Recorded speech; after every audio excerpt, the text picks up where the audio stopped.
President of Better Finance. In the second part of our conference, there will be a panel discussion moderated by Christian Gülich, BDV's EU Policy Officer and member of EIOPA Stakeholder Group of Occupational Pensions. The participants of the panel are mostly chosen from this stakeholder group. But first, we start with two presentations. The first one is given by Guillaume Prasch, Managing Director of Better Finance. The second will be presented by Jan Sebo, Professor of Economics from Slovakia. Last but not least, we have more than 200 participants. This figure alone shows the crucial importance of our conference. I wish you all a successful meeting and hand over to Arnaud. Thank you very much, Edda. I will now not take any more time. I will just give the floor to Guillaume Prasch. Thank you. Good afternoon to everyone. I am very happy to be with you this afternoon. I would like first very briefly to explain a bit more maybe to you the title of our conference today, European Pension Savers Under Financial Repression. Is PEPP a solution? What is financial repression? The term was introduced in 1973 by two Stanford economists, Edward Shaw and Ronald McKinnon, and they define it as follows. It is comprising policies that result in savers earning returns below the rate of inflation in order to provide cheap loans to companies and to governments, reducing the burden of repayments. And they added, it can be particularly effective at liquidating government debt. In fact, today we have reached an unprecedented high in financial repression with a combination of the European Central Bank monetary policy and also, which is also often forgotten, by EU prudential rules, but also for long-term and pension savers by other issues that I will mention. First, the ECB policy. As you know, the effect is that now the main EU sovereign bonds, at least for the larger economies, are now not low. They are negative, and they have been negative for some time. This converts into huge subsidies to banks and to indebted member states via these negative interest rates and also via the more massive than ever purchases of government debt by the European Central Bank. Don't forget to combine this with EU prudential rules for banks and insurers, which de facto forces them also for prudential reasons, because for capital ratios, they are instructed that EU sovereign bonds bear no risk at all. So they are this way de facto forced to put in their portfolio EU sovereign bonds, including in pension products. In fact, you will see that all this results in a high detriment for long-term and pension savers, as it was already embedded in the economist definition of financial repression almost 50 years ago. But today you have to combine, unfortunately, other current issues. First one is the systematic exploitation of a cognitive bias known by economists, again, as monetary illusion. And this systematic exploitation is done by policymakers and by financial services providers. Monetary illusion is the fact that, as you know, most citizens are not fully aware or totally unaware of the long-term negative impact of inflation on their purchasing power. I say very systematic exploitation because in my long career as looking at these issues, only to my knowledge, OECD and Better Finance are reporting, disclosing long-term returns, not in nominal terms, but in real terms, meaning deducting the impact of inflation and showing to citizens as long-term and pension savers the real variation in purchasing power of their lifetime savings. If you add to this that in most EU member states, taxes on long-term investment incomes are usually on nominal returns, not on the real ones, that leads also to repression and to damage for savers. Also, you have often too high and often not properly disclosed costs. That will be certainly one feature we're going to discuss about the PEPP, Pan-European Personal Pension Product. If I take one example, for example, of a unit-linked insurance in France, the average cost, if you are exposed to a unit in equities, is 3% per year, 3% per year. And of course, accumulating year after year.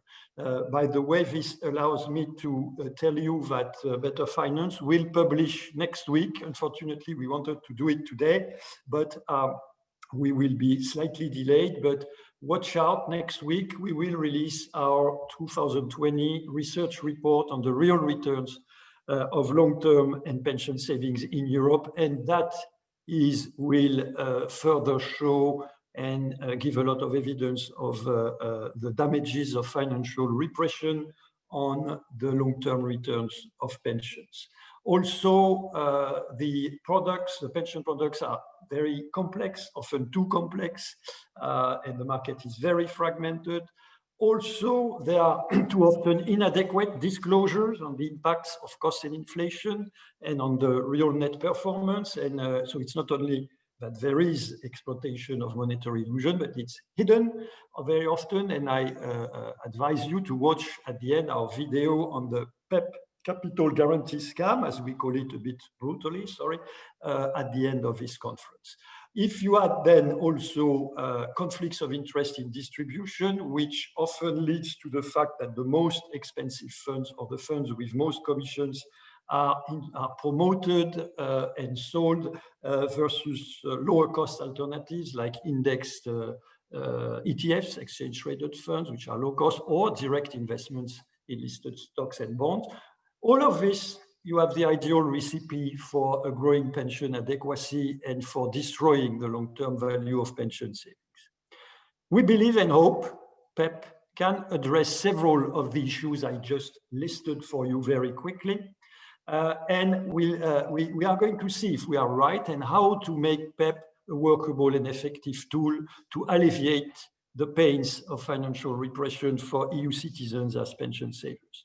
For this, I am really very pleased and very honored to really have a dream team today to discuss this. So I will not go back to each panelist and each keynote speaker because Eda already alluded to it.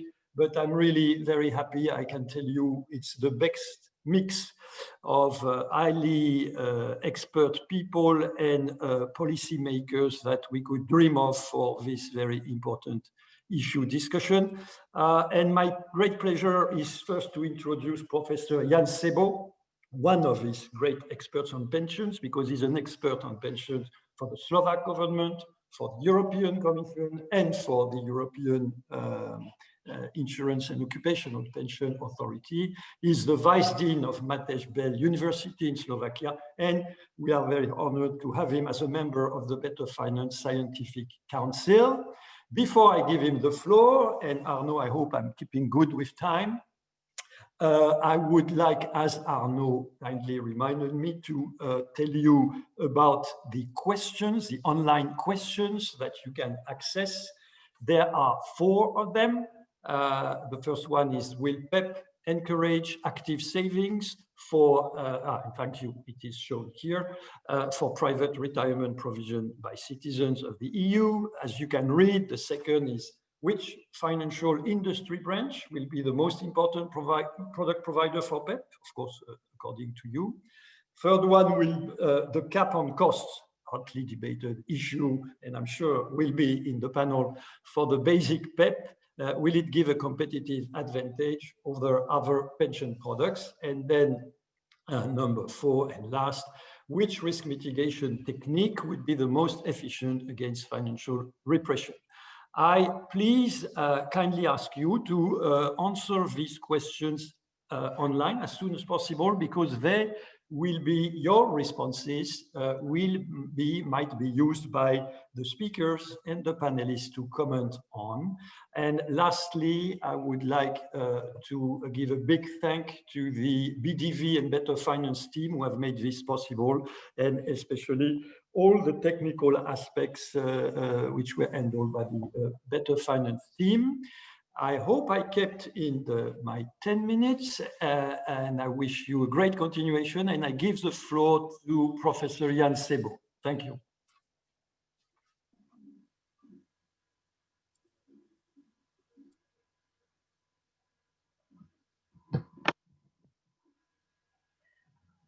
Good afternoon, everybody, and thank you, Guillaume, for introducing me. I feel very honored to have this opportunity to participate at this really interesting conference where we all will be discussing when the baby will be really born and how the baby will look like. So basically, I have prepared a short presentation for you where I can address only several things regarding the PEPP product. However, we all have huge expectations from this product. Why is that?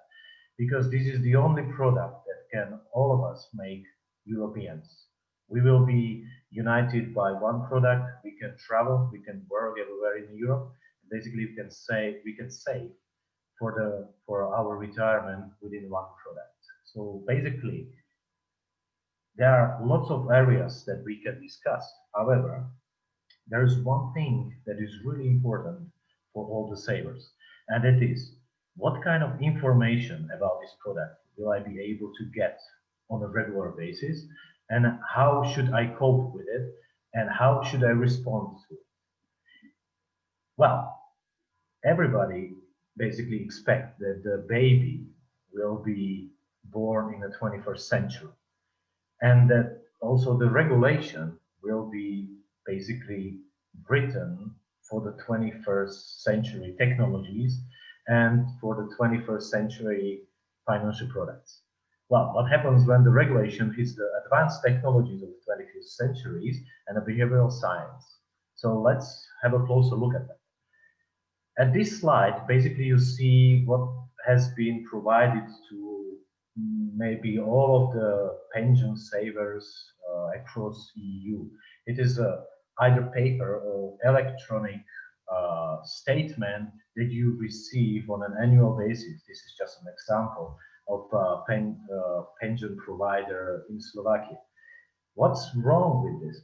I have lots of information, I have lots of numbers. Basically, me as a saver, I should be able to understand the whole product and what should I expect when I retire. The problem is, this is still static. Once you put their information, you have to be absolutely sure that this information is understandable and it creates something that we desperately need, the knowledge. So if I may ask for another slide. Well, we all know that we as a savers, basically, we are not fully rational. There are problems with hyperbolic discounting. It means I prefer whatever utility I have today instead of what I might get in the future. When you dig deeper into the research, you will find out that this is almost always because you don't have either enough information, but in most cases it's because you do have enough information, but they are so complex that you are not able to process them. And therefore, basically, you don't understand the numbers. You are trying to postpone the financial decisions. You are really afraid to make this decision. And therefore, you need the information to be presented to you in a form as a guide or something like a mentor that will guide you through the whole process of saving.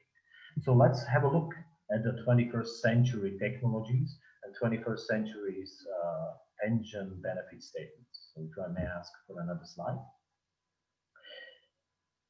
When reading the Annex 2 of the presented regulatory technical standards, there is a really interesting, let's say, template for benefit statements that gives us information about the product, about how much I have saved, what can I expect when I retire in Section 2, how has my PEPP changed in the last 12 months, and what are the key factors affecting the performance of your PEPP.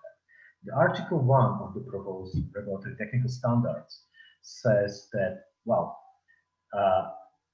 this basically all of the statements and all PEPP providers shall comply with the section order, titles, and presentation tools or charts and icons set out in the template, which, however, does not fix parameters regarding the length of the individual sections and the placing of page breaks. So there is one question that still is not answered. Does this unification of the benefit statement and information provided within a benefit statement gives us the knowledge on demand we require? Because once you have time and you started to save for this product, and basically there is any kind of incentive that forces you, well, now is the time that I have to think about my product. Do I have it set up correctly? Do I have a tool? And does my benefit statement help me to make the right decision at the moment that I'm able to make this decision? If I may ask you from that slide.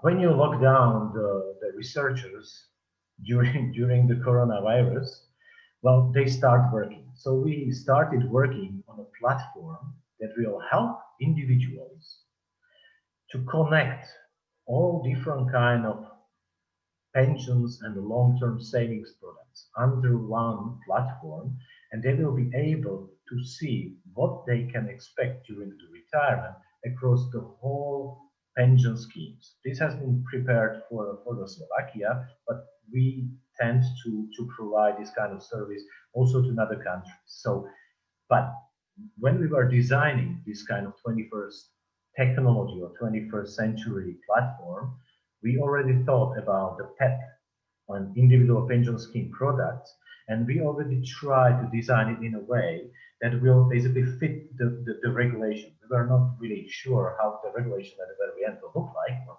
RTS will at the very end look like, but at least we tried to provide pre-layered information on Article 10, how much have I saved in my PEPP? On Article 10, 1D, what will I receive when I retire?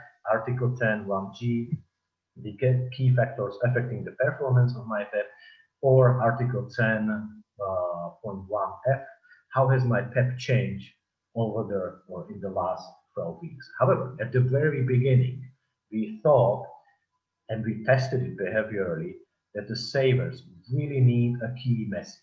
So we have prepared an example of a typical saver, and basically we run the typical product, basic PEPP product, in order to see how this information I provide. So when you scroll down and you look at the value of my savings today, we provided all the required information. However, then we found out that the PEPP benefit statements template omits the vehicle information. It means when we followed the proposed template, we found out that me as a saver have no information what kind of product, or basically what is the pension vehicle I'm using to drive me through the accumulation phase into my retirement. So if I may move forward, one more slide. This is the most important section. When you look at the Annex 2 benefit statements, you will see that there is a Section 2 pension projections. However, these pension projections needs to be presented in a way that will create something that we understand as a knowledge and awareness on expected pension income.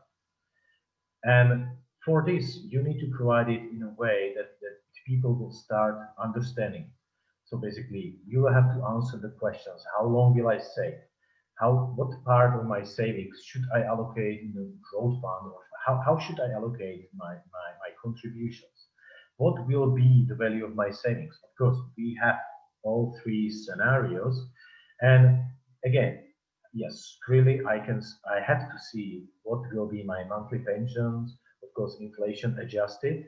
However, really important thing is when you start presenting this kind of information to the savers, or to the users, you have to have in mind one thing.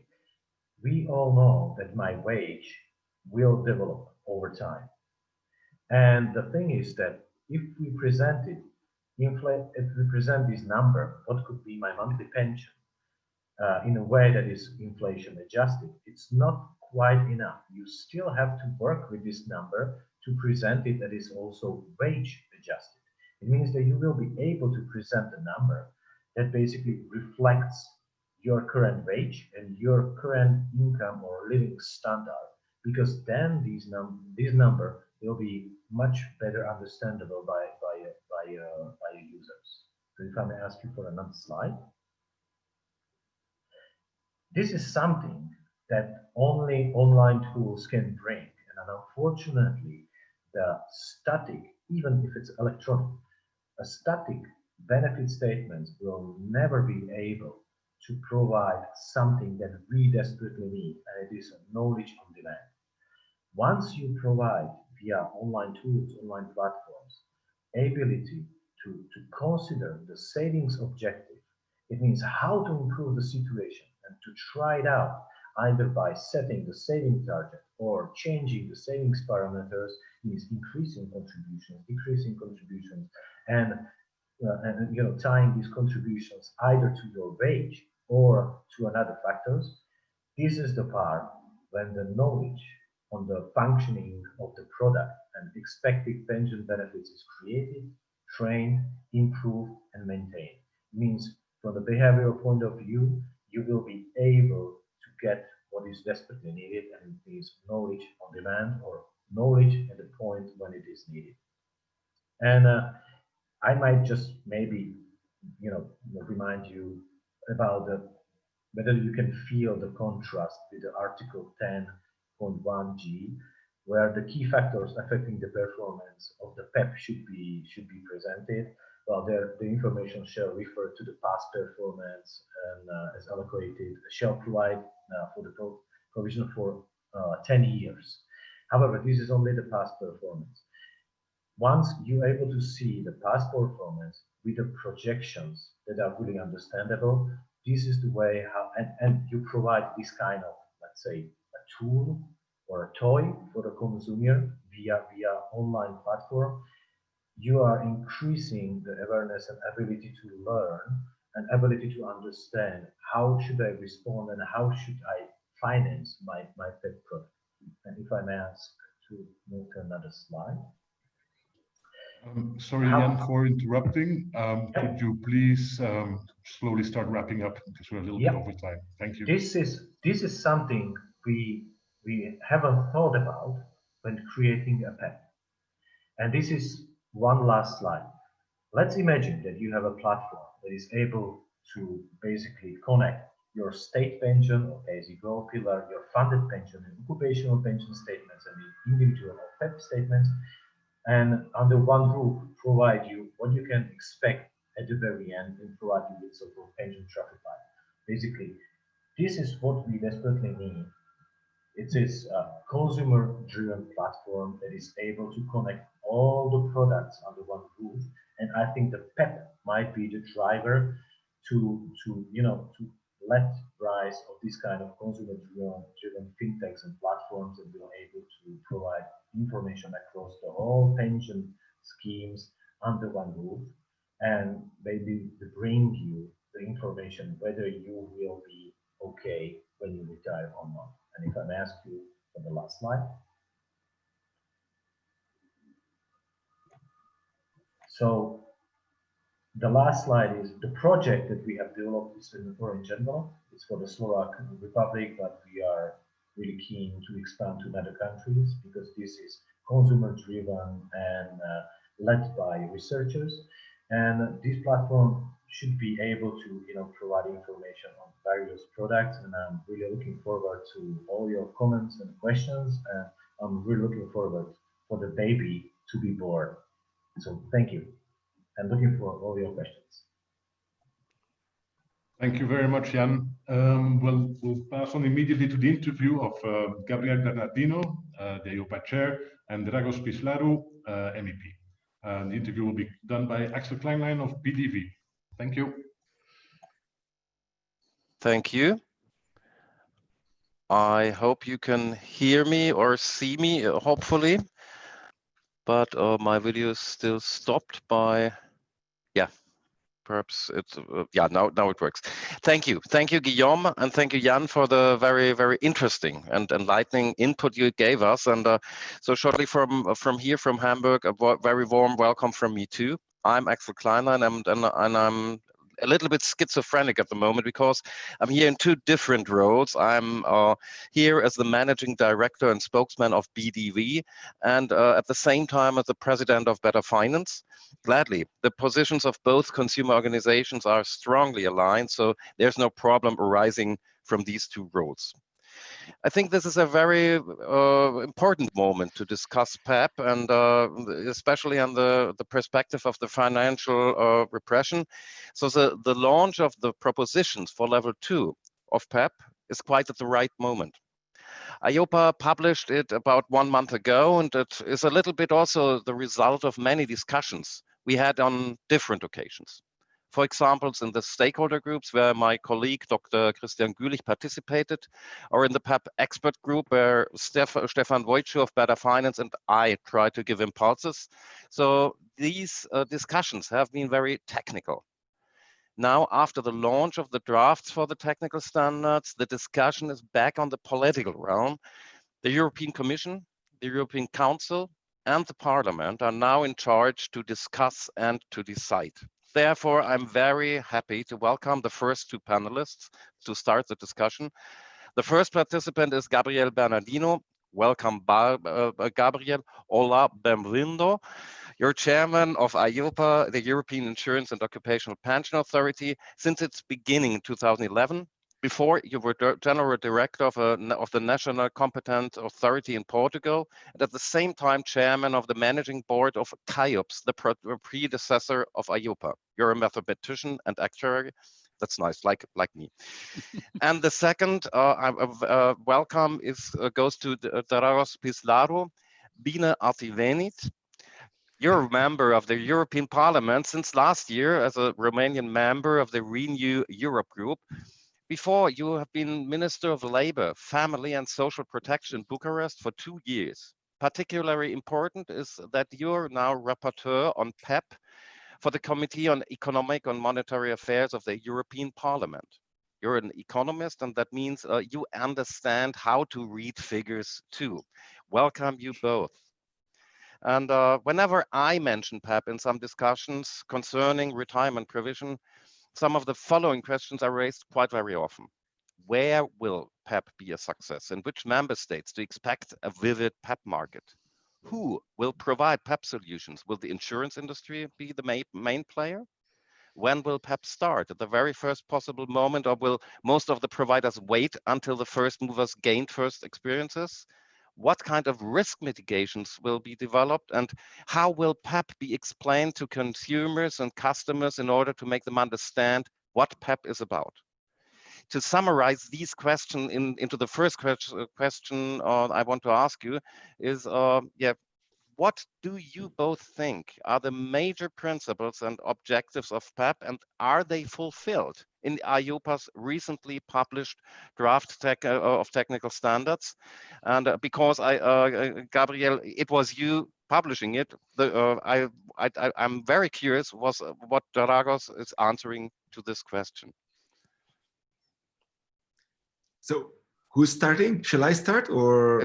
I'm very curious what you say, okay. And then Bernardino can respond.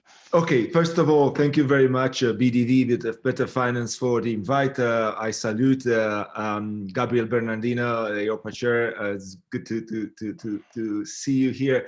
I mean, I'm just need to do a very brief disclaimer. This is a Chatham House thing. I'm not representing the views of the committee. I'm here for, do what normally the members of the parliament should do. That is interact with stakeholders, hear views, engage in debates, and getting, enriched out of that in order to work together with my colleagues in the Econ committee and come up with a better solution for the EU citizens.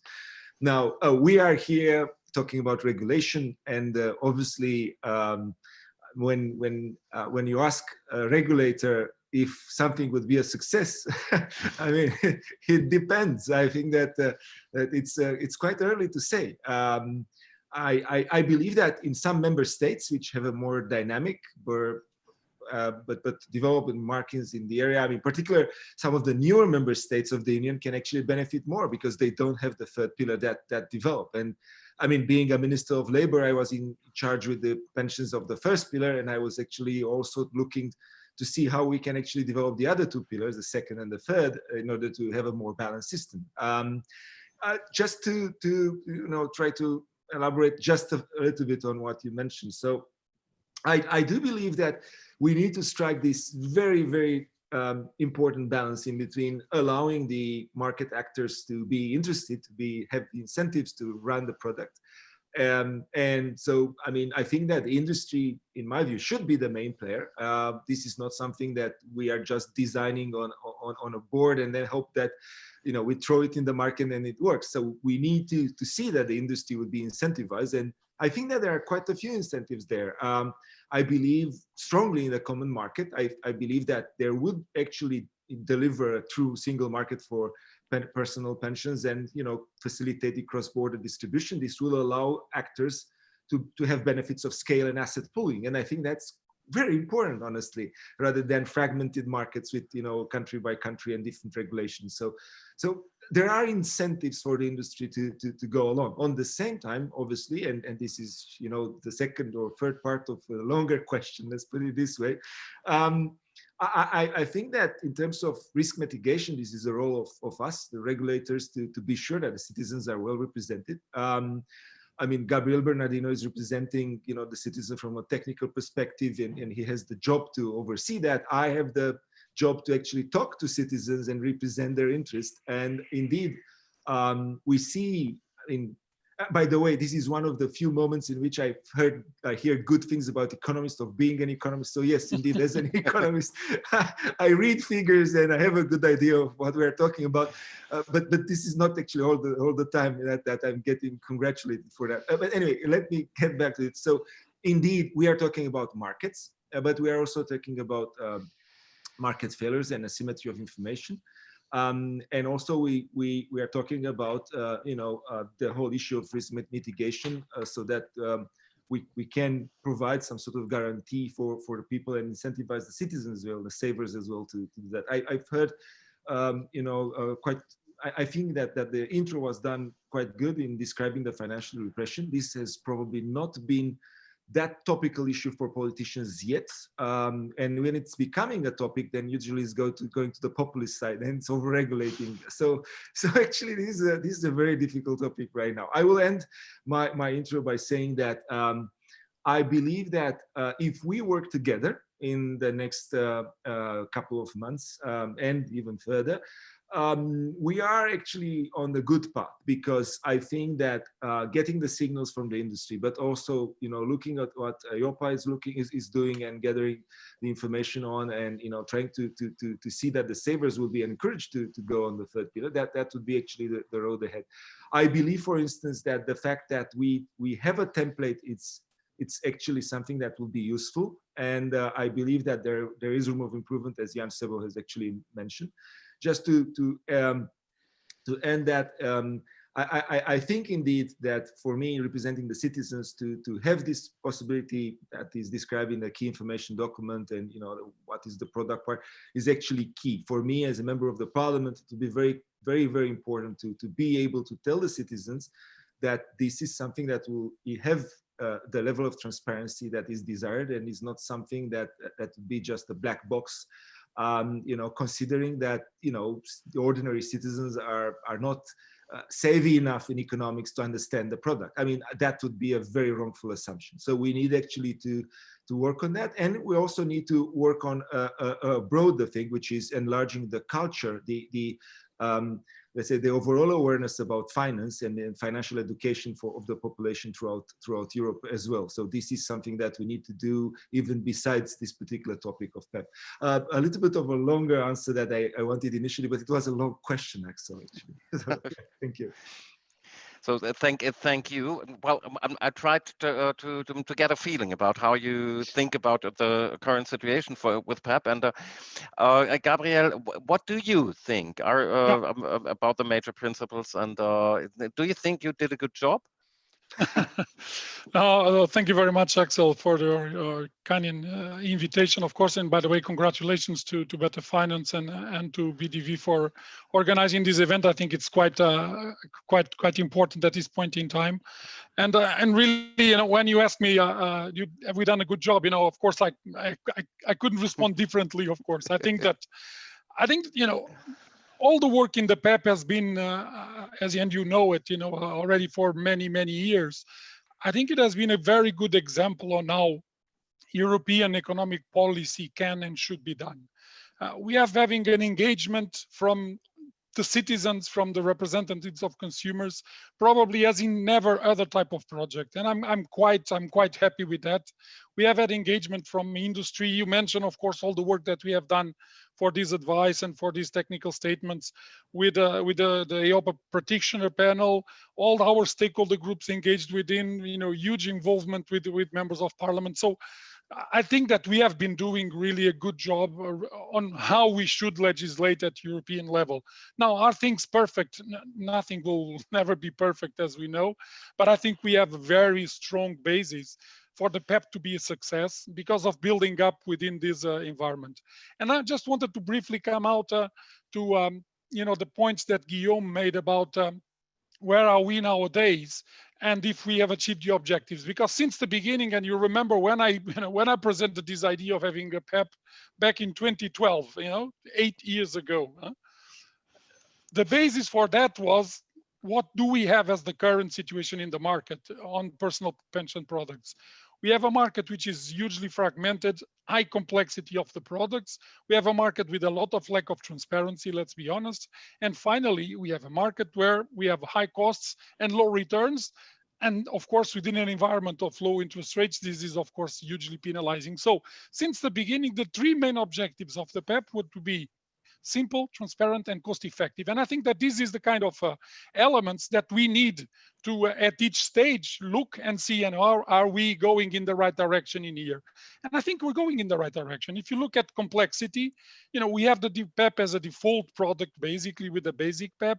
We develop default investment options with standardization that we have defined also more right now, which helps to build this quality label and to have more trust for the citizens, but also at the same time, for the providers to reach better scales and so to put costs down. I think that's very important. If you look at transparency, we have these documents, the PEPP Kit and the PEPP benefit statement, one for pre-contractual, another one for annual information. They were tested with consumers, they were adjusted, and are they perfect? Probably not, but I think it's a huge step if you compare it with what is the type of information that is now out there for the consumers for long-term products. The documents are appealing, are put in a way that people can engage much better, and definitely they are digital. They go in a digital way, which is the way that, of course, the young generations will deal with a product like the PEPP. Most importantly, also in terms of transparency, we bring, I think for the first time in European legislation, very clear definition and disclosure of the costs. And now it's very clear, you have administration, investment, distribution costs, and on top of that, you have the costs to provide guarantees if they are there in the product. And there's a very clear definition of what can be included in each one of these, and they need to be transparently disclosed. Finally, on cost effectiveness and on the long-term returns. Of course, one of the major difficulties and issues was the cost cap. Let's talk about it. We came out with a clear advice of having an all-inclusive approach in the sense that, you know, all the costs, all these administrative investment, the costs of distribution, all of them need to be included. The only thing that we put it out of this, but still, of course, disclosed, but separately, is the issue of the cost of the guarantee. Why? Because the guarantee is a product feature. It's a different product feature in relation to the other type of normal, you know, objective from the PEPP. But still, the consumer can see very clearly what is the premium that he pays to have this guarantee if he has it on the top. Another issue that it was very difficult to solve was this issue of the initial advice, the cost of initial advice. And this is something which I think it's very important, because of course we want the PEPP to be there for all types of consumers, not only for the ones that have a lot of money, you know, to put in the first years, and that we will see that, of course, the cost of initial advice can be within the 1% of the accumulated amounts. But we want also the PEPP, and especially, to be honest, from my side, the PEPP to be there for, you know, the lowest part of our society that have less income and that needs to start saving, even if it is small amounts. And so this could make it impossible if you put the cost of initial advice, which is always a little an amount which is a higher amount, let's be honest, because of all the work that needs to be done. Now, we included the cost of initial advice because we really believe that it makes sense, but we give this possibility of having the amortization of that cost of initial advice during the first 5 years, so that the customer will pay that initial advice during 5 installments and not at the beginning. I think that makes sense, and that could go in the right direction. And finally, on returns, which of course it's a fundamental point linked to the costs, I think what we bring, which is completely new, I think right now in relation to the PEPP, is this focus on the more long-term nature of the pension product that needs to come with more long-term investments and to the use, of course, of capital markets. And I think that this links very well to the ambition of the PEPP. And what we have done is that we have done a lot of stochastic simulations, and we work very closely to the OECD and with a number of academics, and to see how can we describe this ambition in a way that it's good for consumers, but also it gives the possibility for the market to provide products that could be more appealing. And in that, I want to point out that the ambition that we have included in there is at least to outperform inflation. And this links, I think, clearly to what Guillaume was saying at the beginning. On the one side, I understand that the industry cannot guarantee that you go beyond inflation. But I think we were very attentive to the fact that for consumers, of course, inflation is fundamental. So what we put in there in terms of this ambition that should be in the definition of the investment policies is at least to outperform inflation. And this is also, of course, very important in the way that the risk mitigation techniques are defined. As Dragos mentioned, of course, from our side as regulators, we need to make sure that we build a framework that gives trust to the consumers in terms of mitigating the risks, and that is what we have done with the risk mitigation techniques, be it life cycle, be it reserves, be it, of course, guarantees, to ensure that there is clear defined investment strategies, the clear defined allocation mechanisms, which is a problem of many insurance products, let's be honest, earmarked assets for the PEPP, and clear monitoring by supervisors of these risk mitigation techniques. So, all in all, I think that we've done collectively, together, a very good job. And now, of course, it's for the Commission, the Parliament, and the Council to, bring us to the last mile in order to make sure that consumers can demand this product and that the industry will deliver it. So it is very encouraging to hear that you see PEPP really as the possibility that it can be an example of investment-based retirement provision that even functions in the middle of a financial repression. And another little question going to Dragos. Do you think PEPP can not only be successful within a financial repression, but it also could make CMU and perhaps even the Green Deal a success? What do you think from inside the European Parliament? I'm not only thinking, I'm working at it. So it's not that I'm just giving an opinion. I think that we have right now much united parliament than before in terms of raising the bar, raising the ambition for Europe. And you've probably seen that we've actually intensively worked on the CMU, on the Capital Market Union. This is actually right now in the parliament, in the middle of, the debate, and we've discussed it in Econ, and we're going to advance this agenda. And I do believe clearly that PEPP is part of the Capital Market Union, and we need this ambitious vision for the CMU. I mean, everyone can talk about the optimum currency area and about, the Mondale thing, and, the fact that we are, lagging behind with the banking union, capital market union, and many others. But right now, I think that we can use this current crisis, the sanitary that is transformed right now in an economic crisis, as an opportunity. And that's something that comes from Machiavelli onwards, and we should do it. But we need to walk the walk, not just talking about it. And I do believe that it's very essential to overcome the national sensitivities. And I'm referring obviously to the council here, and to build the momentum to complete the CMU, to make the EU an attractive market for foreign capital, because this is also another important thing. We can actually get a lot of capital on that one. And I think that PEPP actually might exactly contribute to achieve this core objective, which is to improve the range of more attractive, on one hand, stable and sustainable, because that's actually important, pensions options offered to citizens, and safeguarding economic stability on one hand, and minimizing financial risk, as Gabriel has actually already inferred.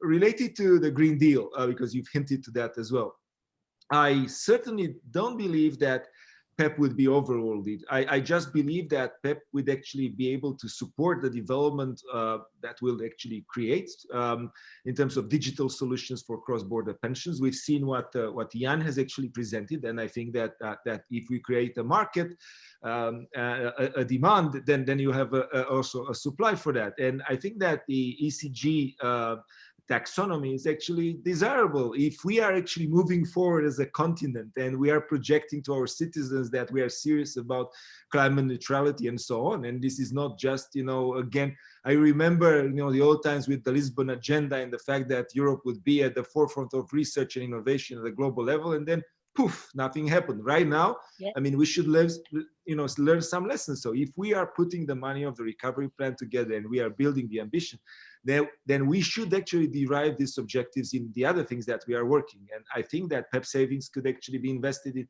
taking into account ESG factors as those set in the Paris Agreement and the UN SDGs. You've heard Ursula von der Leyen, in her speech on the State of the Union, saying that 30% of the recovery plan should be, green bonds. I mean, I would say that we are moving in that direction. I mean, the fact that it's difficult, I mean, no one disputes that, and it's a challenge. But I do think that we have the Sustainable Finance Action Plan, which aims to attract as much private capital investment and achieve the SDG. I say that Christine Lagarde is there, and she's been quite clear on that one.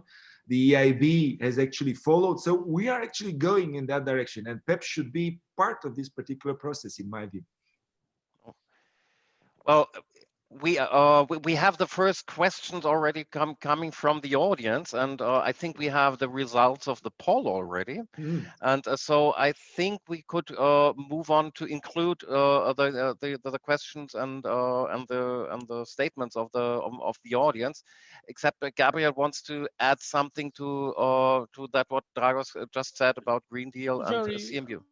Very briefly, if I may, because I think this is an important point, and I really think that, of course, the PEPP is a fundamental element in relation to all this combination of policies that we have right now in Europe, be it the CMU, be it the Green Deal, but also be it the element of digitalization. But let's be honest, I think the first and foremost important element is that the PEPP will contribute for better pension adequacy in the future for the European citizens, and that is incredibly important, because we need to have more social cohesion. We need to avoid old age poverty.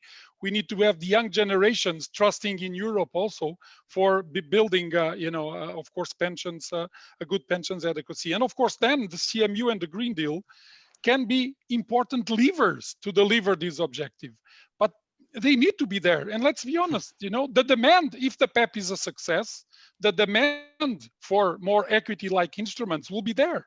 The issue is, can we as Europe have a capital markets union that delivers on that? Because otherwise, let's be honest, the investments will go to other parts of the world. The investments will go to the US market, which is a deep liquid and of course market on shares. That is very clear for me. So we need, I think we're pushing the demand side in here, which is fundamental, but then of course the markets need to deliver. And it goes without saying that this should be based on ESG compliant perspectives. I believe that there will be a lot of ESG PEPs for sure. The investments of the PEP will be there. Again, provided that the Green Deal delivers the supply of good green projects. And that is fundamental also. So I think that this is very important. And just one further point, which I think is at the center of all of this. You know, we need to have both the industry and the European citizens, you know, having less loss aversion. You know, what created a lot of problems in the past was this loss aversion, that people looking at the short term. The PEP can give this possibility to have a better management of loss aversion, because it's truly a long-term product. And that's why we have made a lot of simulations with more equity exposures, because that's the only thing that can give, of course, better returns in the future. So let's work together on that, and let's put the CMU and the Green Deal together with the PEP. So it seems that this optimism about PEP is also found within the audience here. It's clear that the majority thinks that PEP will encourage active savings for private retirement provision by citizens of the EU. 51% say yes, this is the case. 34% say no change, and only 14% say no. So this is quite encouraging. And if we look at who will be the industry to provide the people with PEPs, the investment funds are the big winners, probably for nearly 50% of the audience. Insurers for 40%, and banks are not really on the first point. And but this all sounds quite optimistic. But I want to take one question from the audience that is a little bit more it's not so optimistic, and includes this current situation with COVID-19, with Corona. Margareta Starkevich-Tute, I hope I spelled it right, asks, pandemic recovery fund shall inject a lot of money into the economy, so likely return on investments will go down, while prices on consumer products shall go down. So basic position of future pensioners could be not good as expected. What is possible to avoid this scenario? What does the technical expert Bernardino says to this question, and what do you tell Dragos to decide? Well, if I may, I think this clearly links to what I mentioned before, this issue of loss aversion, you know, and the way that the PEP can deal, I think, with this loss aversion, because of being an illiquid long-term product. Because of course, it's natural, and we will going to see it probably during many years. The low for long scenario, it's clear right now. I'm sure that during many years we will continue to have this type of interest rate policy. And of course, you know, if you look at then the yields of both government bonds and corporate bonds, they will continue to be quite low. So if you have an investment which is only based on this, of course it's very much impossible to give appropriate returns in the long term. So that's why the logic of the PEP is really based on trying to have, of course, also according to the life cycle, which is a possibility, or the way that, of course, you can build it also from an insurance perspective, to build exposures that during a number of years will be more towards equity markets. And so that's the only way, to be honest, in the coming years, to build better returns in the future. Of course, this needs to be done within a framework where there's a mitigation of risks, and there's, of course, good investment policy and good supervision, by the way, because let's be honest also, we cannot, and on this I'm going to be sanguine, you know, we cannot ask, you know, generations of Europeans to invest in a product like the PEP, where definitely there needs to be more investment in capital markets, without having strong capital market supervision in Europe.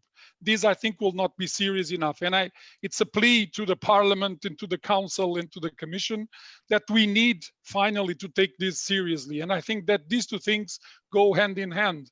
I know that there have been a lot of discussions at the beginning. The Parliament and the Commission were much more, I would say, ambitious in terms of European supervision. The Council didn't agree. That's what we have right now there. But I believe that for the PEPP, for example, it's a European product, a European label. We should have European certification. We should have European supervision. And that's what would give, of course, citizens more trust and more confidence in something that will need to have investment policy, which will be, of course, having more risk. But I think we have tools, and a number of things were delivered right now by EIOPA. We have tools to have that mitigated in an appropriate way. So, Dragos, do you follow Bernardino, especially in the strong capital market supervision that he wants to be strengthened?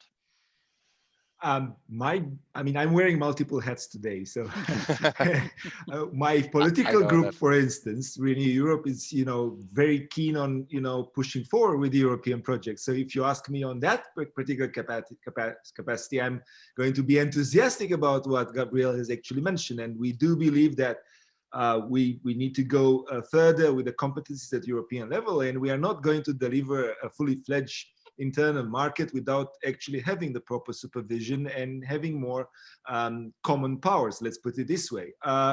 So this is indeed a question related to how you interpret sovereignty or things like that right nowadays. It goes hand in hand with nationalism and populism. So I would say that this is still the political debate that has tormented us for the last decades. Right now, I suggested that we have a momentum, and that at least in the parliament seems to be a consensus that we need to do more things at European level. Because yeah. Honestly, if you look at what the citizens have actually experienced during the pandemics, with the lockdowns and, each country doing its own and so on and so forth.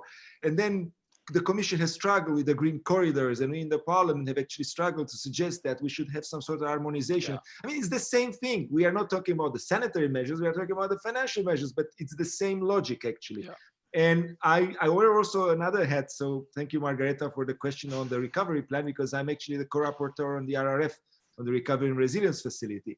And as part of the Parliament team, indeed, we are going to, from a monetary perspective, it's true. If you are pouring the market with money, then it may seem that the financial returns will actually diminish or things like that. But then on the other hand, if you do a proper design and you go towards the market incentives and you use blended finance and you use the InvestEU instruments together with the RRF and not just pouring grants, all over and powdering, doing helicopter money, then it's different. And, we are talking here about demographic challenges in Europe and perspectives that goes towards 2050. We are adding the Green Deal right now.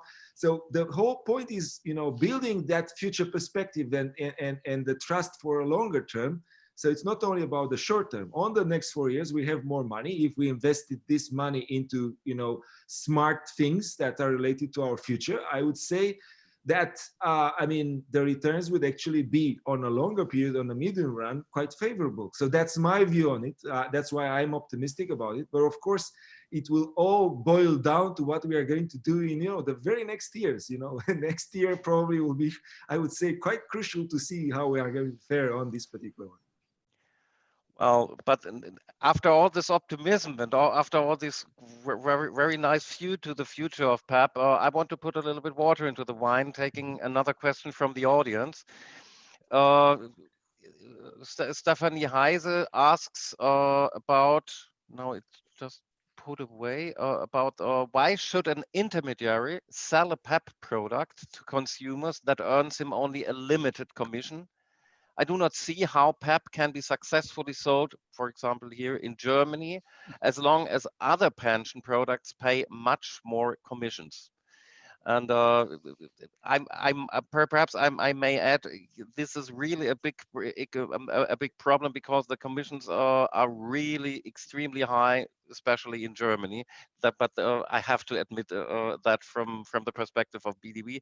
But this is a very, very important point. And I think Gabriel knows quite a lot about this issue and this problem with the conflict of interests. And how do you think we can avoid this problem and put PEPP to the European citizens to make it a success?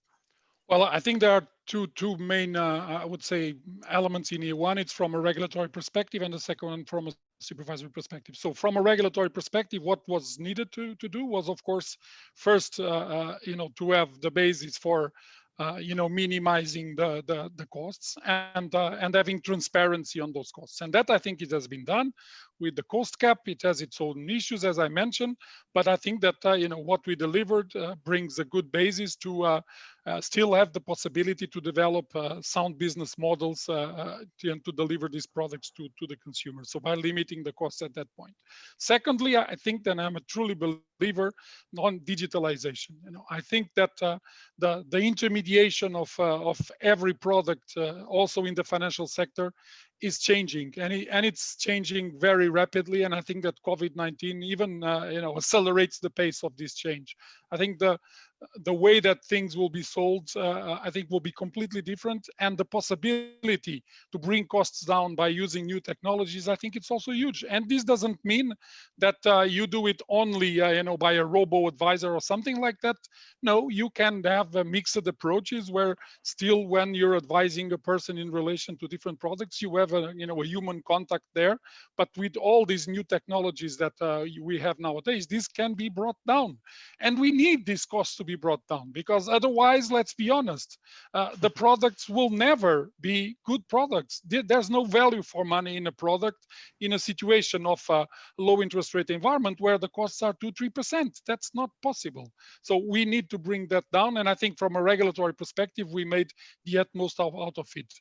Then the second part, it's supervision. And I think, and I've been, again, I think I've been very clear on this during the past. We need much stronger conduct of business supervision in Europe, be it on the, on the market side, be it on the insurance side.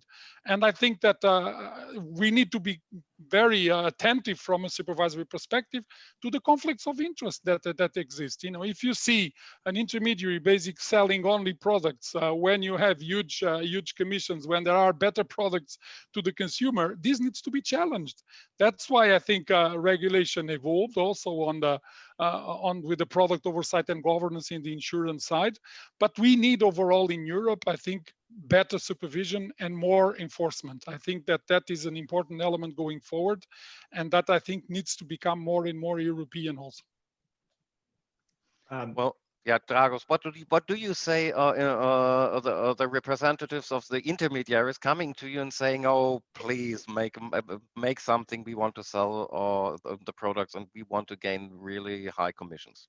I will not refer to supervision because Gabriel has actually quite clarified that. I refer to the regulatory part. As a liberal, obviously, I'm not that happy with having minimum cost and so on. On the other hand, this is a difference in between regulating for today or regulating for the future. So that's actually the whole thing. It's about, if you stake the status quo, you will say, "Oh, I'm looking at the market, and then it has difficult chances to survive." That's why it's important to understand that there is no reassurance that PEPP would work without us, all the stakeholders and the parts involved doing something about it. So let me just be very clear. If you want to have a pan-European product, this should not be, doing the creaming on the market. That is taking only the, savers that have, substantial incomes. If you want to go and have and follow what we are calling the European way of life, right? That is to have the Sozialmarktwirtschaft, if you want, to have the social market economy. That means you need to create an affordable product that would actually be used by the people that have most difficulties in actually ensuring their incomes. And I'm also a member of the Ample committee, and we've been discussing about that. And I would say that this is actually, I would say this is a catch-22. If we believe that the product will not catch, the broad population, then we might be concerned about the demand for it. But if we are not actually going to make it attractive for a wider demand, then it will not happen. So it's actually very important to understand that. Last words on the digital. This is actually crucial for the Parliament as well. So we've been talking about the Green Deal, and we want to be very clear that we see the Green Deal and the digital transformation at par. This is not the fact that the Green Deal is more important than the digital transformation. And this was actually underlined by Ursula von der Leyen as well. And this is one of the key things that we in Europe through Margrethe Vestager are actually pushing very, very, very fast. Now, this includes, the use of new technologies. And Gabriel has inferred to the digital, I'm talking directly about, for instance, AI, the artificial intelligence. And we've seen Jan, at the introduction with the platform and these kind of things. And these are meant, the digital transformation is meant not to scare people, not to, replace jobs, but actually to create opportunities and to, in this particular case, create a better product in terms of cost to the population. And last but not least, I'm a very, big fan of evidence-based policy. That is, we regulate and then we evaluate. And then if there are things that, based on the evidence on the market, we see that we don't have entrepreneurs that go digital and come up with a way to provide the products, then again, we will ask ourselves why. But then it's very important to understand that we are not going to regulate only for the existing actors on the market. We will regulate also allowing entrepreneurship and allowing people that will go digital, and then it will be a challenge. And some of the actors of today will be challenged. And we like that. I'm a fan of your creative destruction and of Schumpeter. And again, beware, the big houses that are, considered that they are actually owning the national financial markets. Beware, yeah. And the suggestion is not to oppose doing that and lobby your politicians to oppose in the council. The suggestion is to go with the digital wave, to transform and become more competitive yourself. And then you can get even more. So one thing is to look at the pie and say, I fear that my pie would be actually halved by, other actors. And the other thing is to say, I have access to the whole European pie. Yes. And then I might not get the same share that I have at the national level, but I will have a share at the European level. And that's actually great. And anyway, I can actually go on and on that, but I think that the idea is clear. But respecting the competitiveness, I just want to add one little question and I ask you to ask shortly, because then we have our pause. And it's about this competitiveness. Probably we will have insurance industry and investment industry and probably some banks trying to take a part in the PEPP market. How do you think we can diminish the differences between those three different regulations that we have? How can we find a level playing field at least for PEPP products? And Gabriel, you have your problems, or perhaps also your friendship experiences with the others authorities. But how can we manage that there is a level playing field that is fair for all providers? Well, let's be honest. What we have right now in relation of the PEPP is, one PEPP regulation, and there will be, of course, also the delegated acts and the technical standards. They are unique for the PEPP, and so they apply across the board. They apply to all, be it investment funds, insurance, banking products. Now, of course, there's a second layer of rules, which are the rules from each one of the sectors, and that's where, of course, the differences would come. What I would prefer, to be very honest, in an ideal world, would be to have one single set of rules at all levels to be applied to this type of products. And for example, in the past, I always advocated that we should have, the MiFID and IDD much closer in order to avoid to have opportunities of arbitrage also between the products, which sometimes are very close. Of course, there are differences, but if the products, have the same objective, like in here, which is the same objective as the PEPP, they should be subject to the same level of rules. We have achieved, I think, a lot right now, but we will need, as Dragos mentioned, I think we will need to, of course, evaluate in real life how does this work, and then to build on that. So I think it's a first step, but it goes in the right direction. Okay. Well, Dragos, you have the last word for this round right now, and I think you can point out how you think about a level playing field and how you, especially as a liberal, want to gain that. Yeah. So again, the challenge that we have in front of us, it's a difficult one. I have been trying to come up with an optimistic attitude because I'm optimistic about the future of Europe, and I believe that if we are optimistic about the future of Europe, then we can work out, you know, a saving instrument for the third pillar that would work for our citizens. And so, on the other hand, again, there are constraints.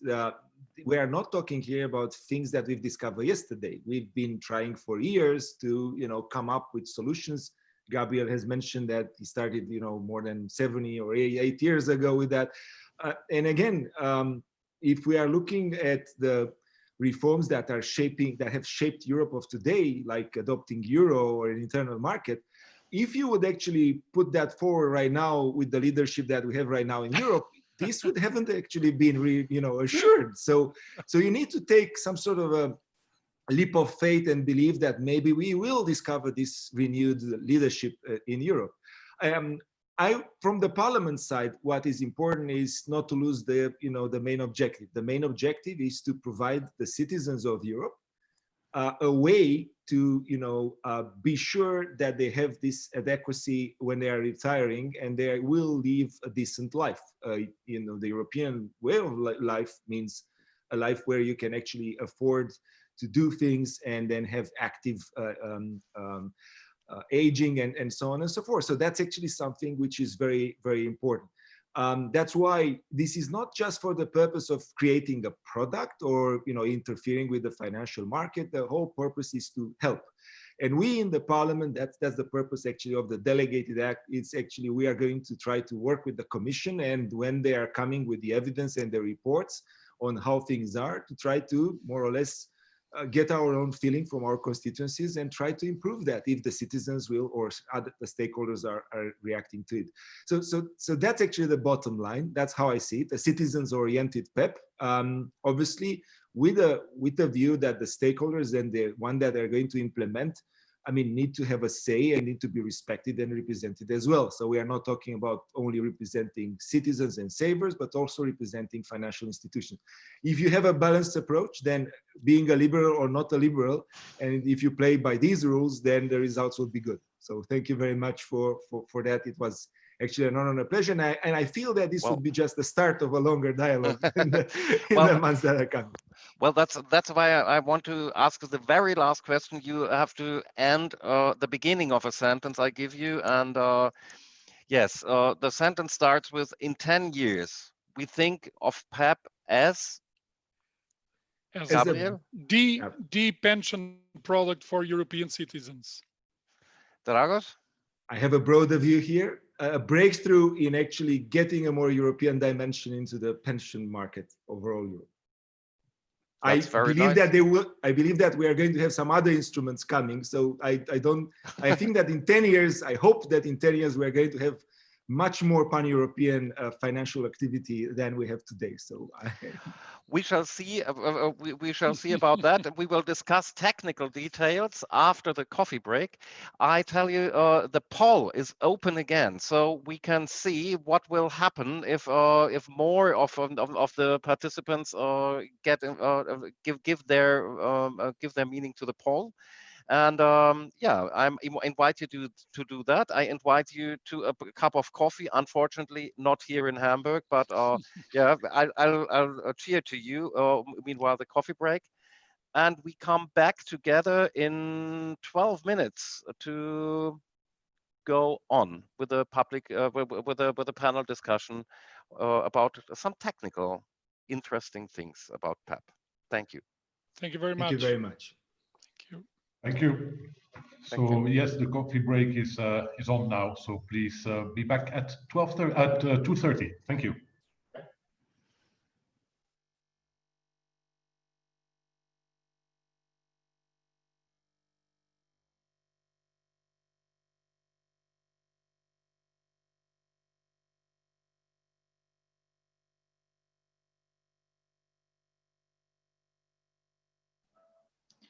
And just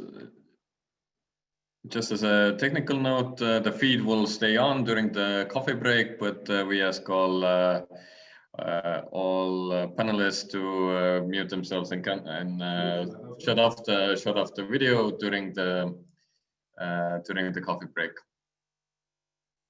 Thank you.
Hello, can you hear me?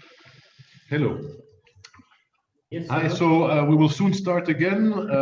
It is 2:29. I would like to briefly announce first that the poll is indeed open again, so you can all vote again. If you have voted already before, please feel free to either change your answer or vote again. So that's that for the poll. We will now start the panel discussion moderated by Christian Gulic from BDV. And the four panelists are Bernard Delbecq from EFAMA, Olaf Jones from Insurance Europe, Till Klein from Vantic, and Hans van Meerten from University of Utrecht. I give you the floor. Yeah, thank you very much, Arnaud. Ladies and gentlemen, welcome back to our conference on PEPP from my side as well. The second part of our conference will consist in a virtual panel discussion with prominent experts on panels, mostly from EIOPA's OPSG as well, like me. We will try to get a closer look on the PEPP Level 2 regulation with special regard to product innovation, distribution channels, capital guarantees, and information requirements. Before I introduce our panelists, I would like to add just one point from the perspective of the retail savers, why we have chosen the issue of financial repression as heading for our discussion on PEPP. As Guillaume has already pointed out, financial repression is a special kind of interdependence of monetary and financial policies and of supervisory regulations. Therefore, retail savers are trapped in a misfortunate alternative. Either they choose low interest rate products or they choose products with less or no guarantees. In consequence, they have either high opportunity costs, this means profits they could not accumulate, or they are fully confronted with the increasing danger, not just of higher volatility, but of growing asset price bubbles. Since this year and its economic consequences of the corona pandemic, there is even a third emerging danger, the possible stronger inflation of consumer goods. Of course, this is not sure. Right now, all price indicators show into the opposite direction, but nevertheless, one plausible development in the long run. So the increasing exposure to possible asset price bubbles, and at the same time, the increasing probable loss of purchasing power may even be a very negative consequence of financial repression for long-term retail savers. For our discussion, one of the crucial questions is therefore, are the risk mitigation techniques included in the PEPP regulation strong enough to protect retail savers against the growing uncertainties of the financial markets? Gabriel Bernardino already stated that all stakeholders must overcome loss aversion. And in my opinion, this is already a fundamental answer to this question. I hope that we will be able to include these aspects in our discussion. Now, I would like to introduce to you our panelists. I start with Bernard Delbecq. He's a senior director of the European Fund and Asset Management Association in Brussels and currently chair of EIOPA's OPSG. Prior to joining EFAMA, Bernard was a policy advisor to the Belgian Minister of Finance, and previously he worked as an economist at the International Monetary Fund in Washington. Welcome, Bernard. Thank you. Next, I would like to introduce to you Olaf Jones. He's Deputy Director General of Insurance Europe, the European Insurance and Reinsurance Federation in Brussels, and member of EIOPA's OPSG as well. He is also a member of the Advisory Council of IFRS, the International Financial Reporting Standards, and he spent 15 years in the insurance industry in roles relating to risk and capital management. Welcome, Olaf. Our third panelist is Hans van Meerten. He is professor at the chair at the chair of European pension law at the University of Utrecht. Hans, you are a member of EIOPA's OPSG as well.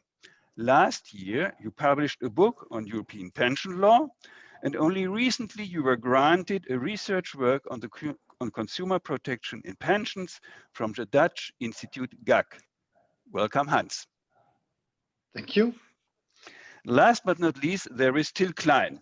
He is founder and CEO of the fintech Vantik in Berlin.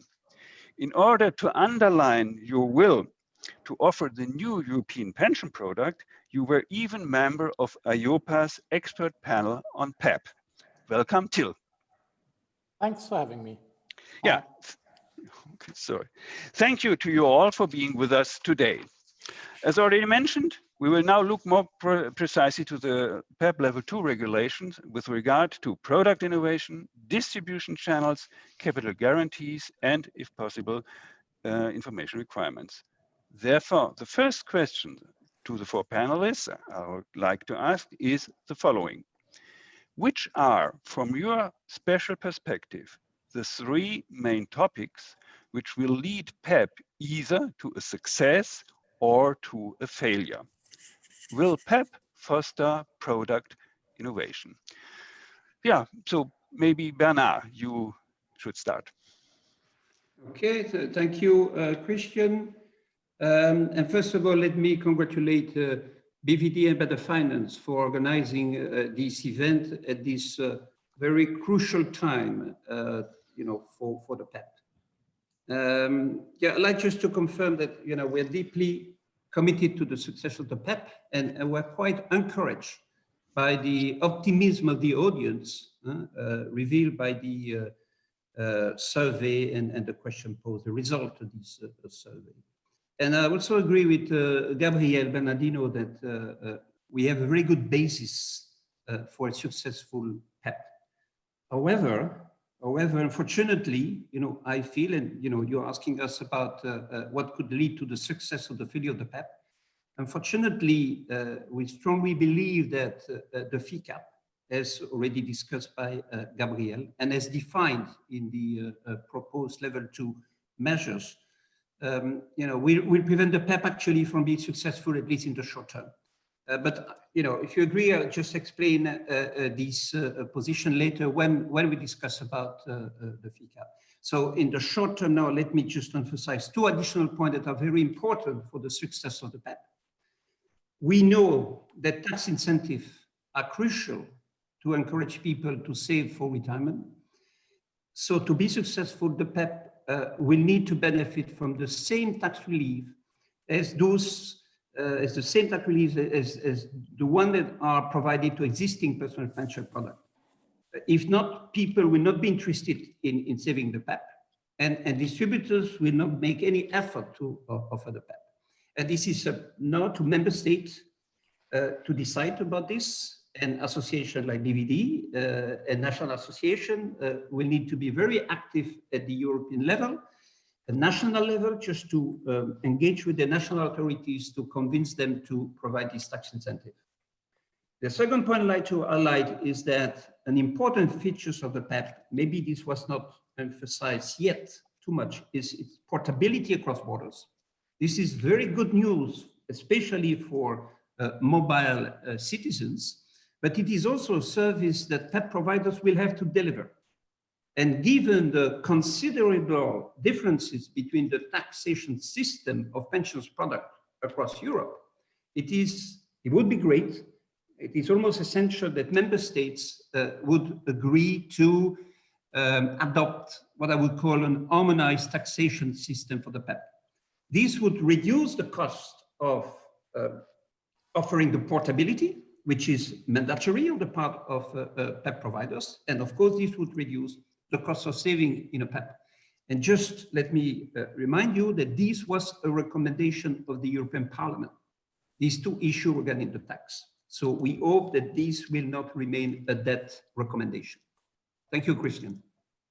Thank you, Bernard. Very good that you gave us already a task to deliver on the national level and on the European level as well as a consumer organization. I think we will come back, of course, to the point of the fee cap. Now, please, Olaf, just continue. What are your answers to these questions?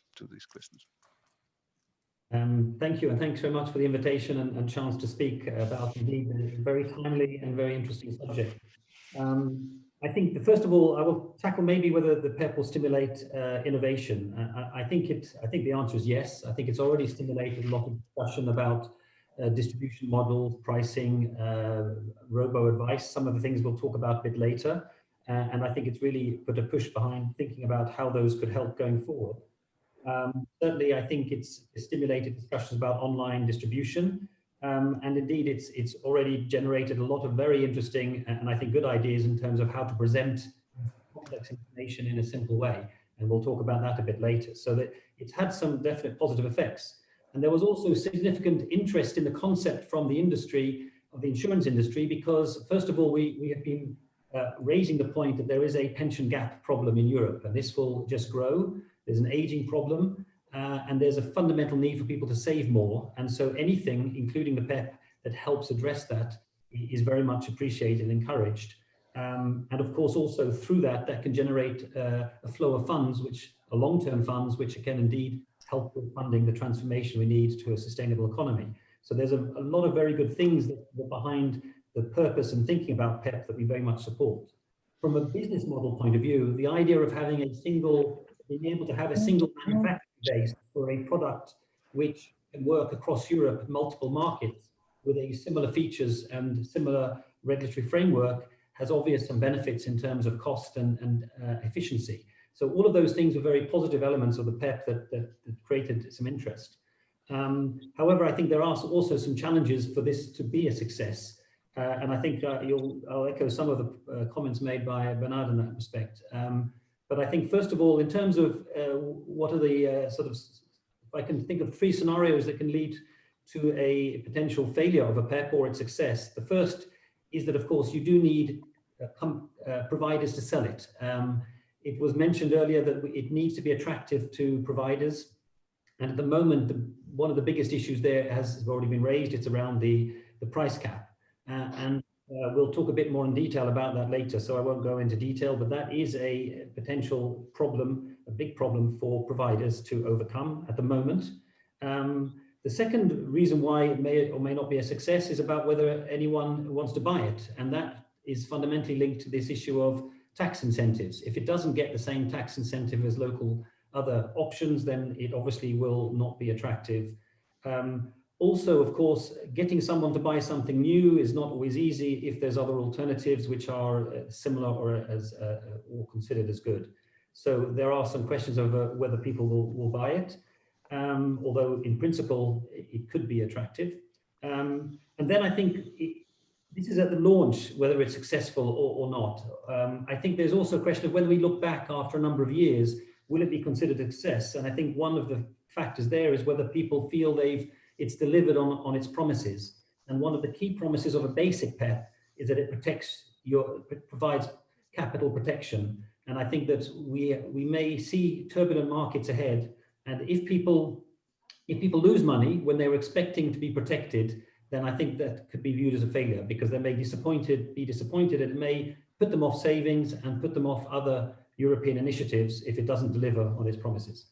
So the risk protection element will be key, and I think we'll talk about that later too.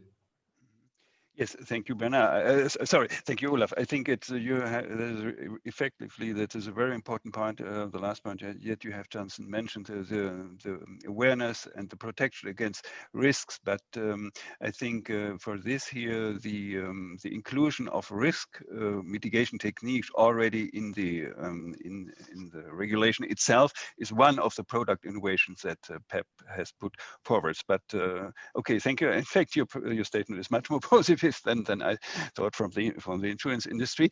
And please, maybe just go on with Hans van Merken. You are our judicial expert, and please, what do you think? What are your strong points? Yes, thank you very much, Christian, and also Better Finance, of course, for the invitation. I'm very happy to add a few words to this. First of all, I'm a strong believer in PEPP, as you might know. I think PEPP is really the solution which we all are waiting for in Europe. A simple product which is easily consumed, hopefully by the consumer, digital, robot advice. So innovation-wise, yes, you know, if properly structured, the PEPP can really add a growing need, and already the pension gap was mentioned. I think it might really add to the existing second pillar, maybe products that are around. If a person who is mobile across member states can easily conclude a PEPP, I think it's really an added value and also an answer to many problems with pensions we face in Europe. Not in the last place, of course, the pension gap and the aging problem. So again, I'm very positive, and I think in the PEPP regulation itself, there's a lot of things which are really state of the art, like communication. It really sets an example, I think, for pension providers, not only third pillar, but also second pillar, so occupational pension wise, in the way they should interact and communicate with the consumer, basically, because I see pension products as a financial product and as a product basically that needs to be consumed. So people need to understand what it is because they are paying money for it. So the warning is, of course, let's make sure that it not gets too complicated, also by formulating the delegated acts in a way which local supervisors can then, of course, give their own twist to it. We should prevent that as much as possible. Yeah, so I'm a big fan also of precisely formulating the level 2 measures, which in my view, of course, I'm not all positive. I'm still a lawyer, of course. But I think one of the things that are basically a bit missing in the level 2 measures, we'll get back to that later, is the definition, the lack of definition, I would say, of guarantees. Because that gives all kinds of interpretation problems. Okay, what do we exactly mean with guarantees? Do they fall under the cap, or do they don't fall under the cap? And which kind of guarantees do we actually mean? So I think the level 2, we should warn, or we should be careful that the level 2 is understandable and very much good, carefully drafted, but B, also that there is a few definitions added to it. And I think if this is done, and if it's clearer than is already the case, then the PEPP can really be a success throughout Europe. Thank you. We'll get back to some points later. Yeah, thank you very much. I think the last point you have mentioned is very, very important. We will come back at the third question that I have prepared. But now, please, Till, what are your 3 main points? I think you have started as a product provider, even, or at least product distributor, and then what do you think? What are the chances, for example, especially in a country like Germany, which has a very well developed market for third pillar, let's say strong development for third pillar products? Well developed, but the question is if there is need for improvement. Yeah, sorry, well, only in a quantitative sense. Yeah. You are completely right. A lot has been already said from a previous panelists, so I completely agree too. Let me add a few things. One is, I definitely see it as a huge opportunity for innovation. First, in terms of digital distribution. So, because of course, as has been said before, it is necessary to involve digital technology to do proper distribution and to fulfill the higher bars at lower cost. So this will definitely foster innovation. Secondly, also in terms of risk mitigation techniques. So we've seen, particularly if I look from the German market, the guarantees from an economic perspective for customers, they have been a catastrophe. Yeah, so very expensive and very, very high opportunity cost in terms of low return. So I think there's huge room for innovation in terms of new risk mitigation techniques. And I think that PEPP is definitely a big opportunity here. In terms of what could push it and what could be potential barriers. I see who could push it is probably new entrants to the markets or change the market. So currently in most countries, this market is dominated by the insurance industry. It kind of opens it up not only for fintechs like us, but also for banks and, as we've seen before, the asset managers. So that could give the market quite a big push because they might be very interested to push in. As well, of course, like fintechs as us. What I see as potential barriers is when I see the discussion and the lot of enthusiasm here in this group, I completely share. If I talk to politicians in Germany, there's nothing. Yeah, there's very little awareness, and they are not even. It's not a big topic for them. Although, as has been said before, I think Bernard, but also the others have mentioned it, they have the key or one of the keys in their hand, which is the taxation. Of course, if there's a big disadvantage of the PEPP product towards a traditional or other alternatives, then it will be quite difficult. Even all other features are quite good. So I think there's still a lot to do on the local level because local politicians do have at least one key in their hand. Thank you very much, Till. I think just the last point you have mentioned is really very, very important with regard to the barriers, that there must be a general awareness of these new products, that there is a new possibility to give a push to private retirement provision, not just the solutions we already know. We have a strong discussion on that in Germany, but I think in France or other countries, there are already, for example, kind of state-subsidized private pension products. And of course, PEPP has to be found, to find its place among all these products. So, but you have mentioned as well the possibility of new players on the market, starting with PEPP. So this is a very good. Also, I can hand over or go to the next question on the distribution channels. The question is, following to EIOPA's draft RTS, not only administrative, investment and marketing costs, but the cost of initial advice will be included in the 1% cost cap of the basic PEPP. So the question is, will this all-inclusive approach trigger a change of distribution remuneration systems? For example, less entry fees and more regular payments?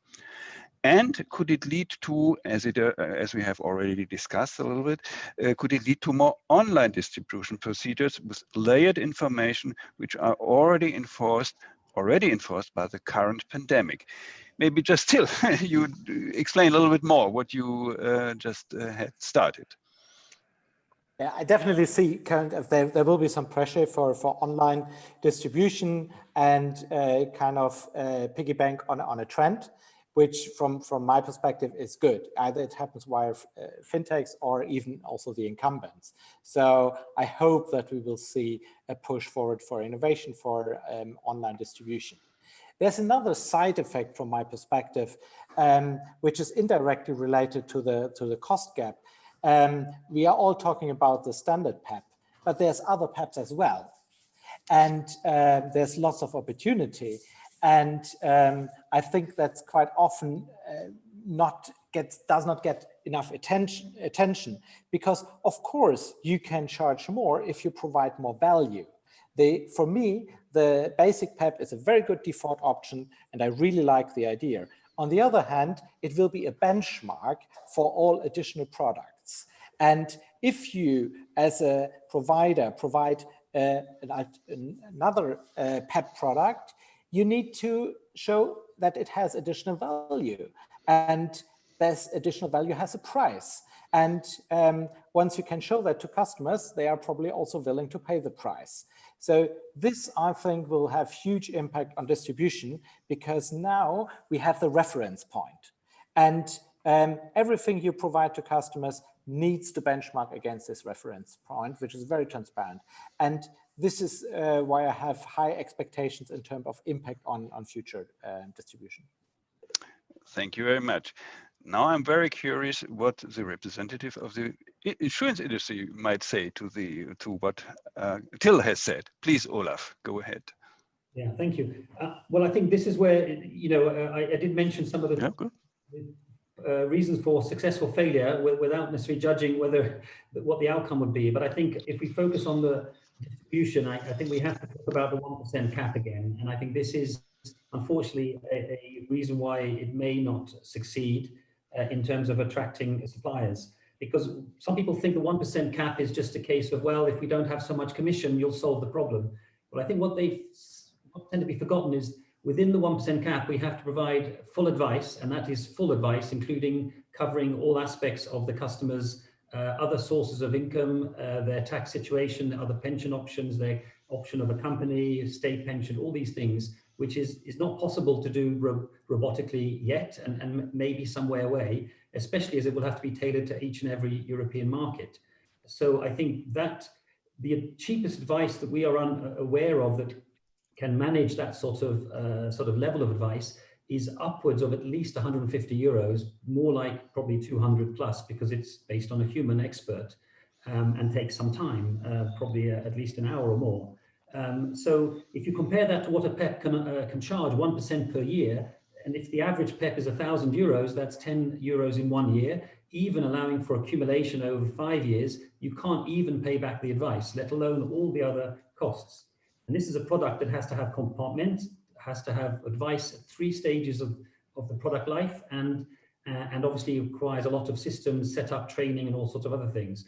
So this is one reason why we highlight this price cap and the advice requirement as combining into a bit of a problem.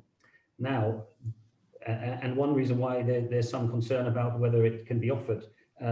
Saying that, of course, everyone is thinking about how can you do robo-advice, how can we do digital distribution, and this is happening anyway. COVID-19 situation has shown the value of having being digitalized.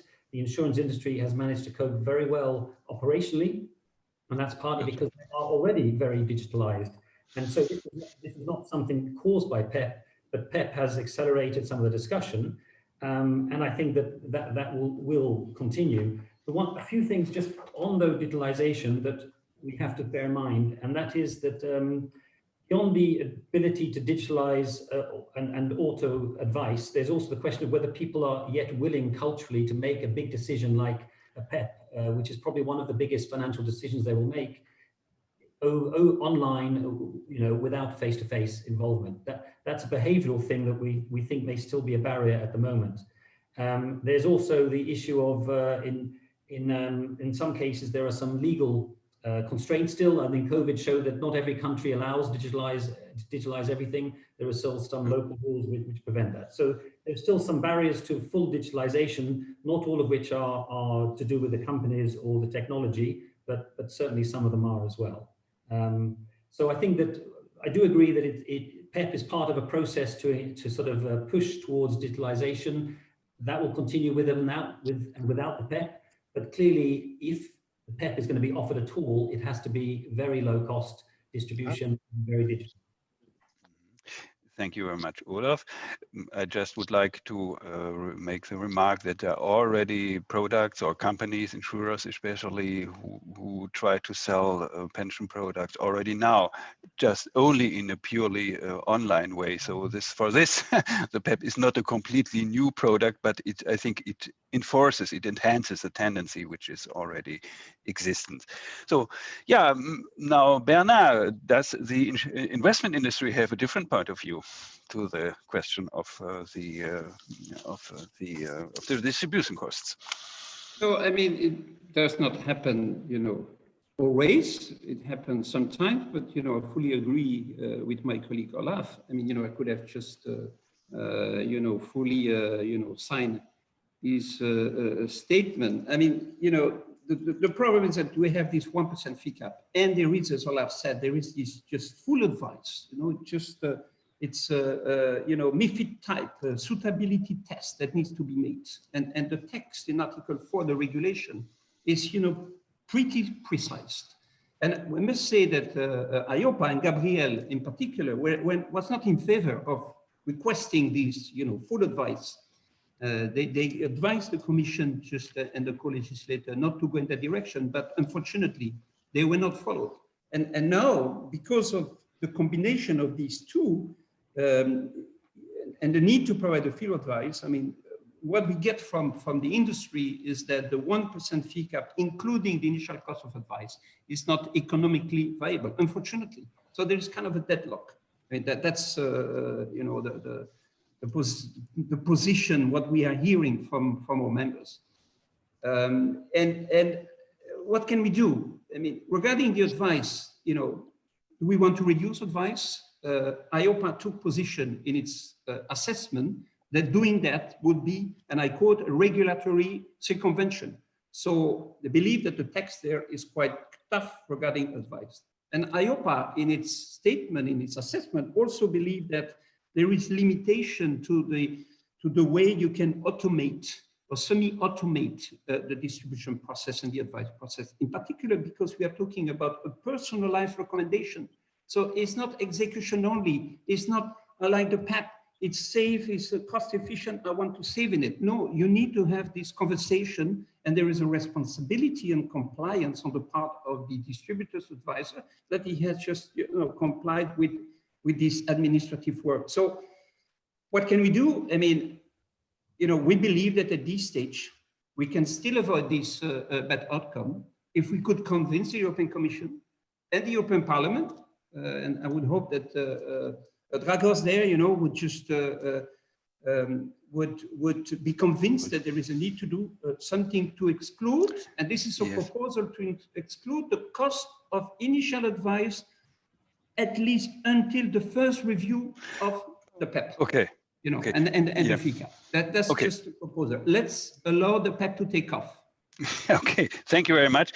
I think it was a clear statement. I think Gabriel has already mentioned the possibility of amortization of the cost of advice in the long run of the PEPP, and I think this is a very important point he has made. And okay, we will go on now. Hans, I think I remember one of our discussions that we had in the OPSG. You spoke of judicial certainty for the consumers, that the 1% cost cap must be a judicial certainty for consumers. Do you think that this has been fulfilled? Well, yes and no, I always say. Yes. That first makes of all, the judicial experts. Yes. Yeah, first of all, the short word, because I also look at the time a little bit. A short word at the tax incentive. It was mentioned a few times, and I think that's the least we should worry about, because if you look at the judgments and the ECJ court case law, you basically can conclude already that there should be no discrimination for PEPPs against national products, and that they should get the same treatment. So that is not something I worry about. I do, you know, it's very hard for me. I'm not representing an insurance company or an UCITS or an asset manager or whatever, you know. I'm just saying I was in a few panels before, and with American people also, who said, yeah, this 1% is even too high. We can do it much lower than 1%, you know.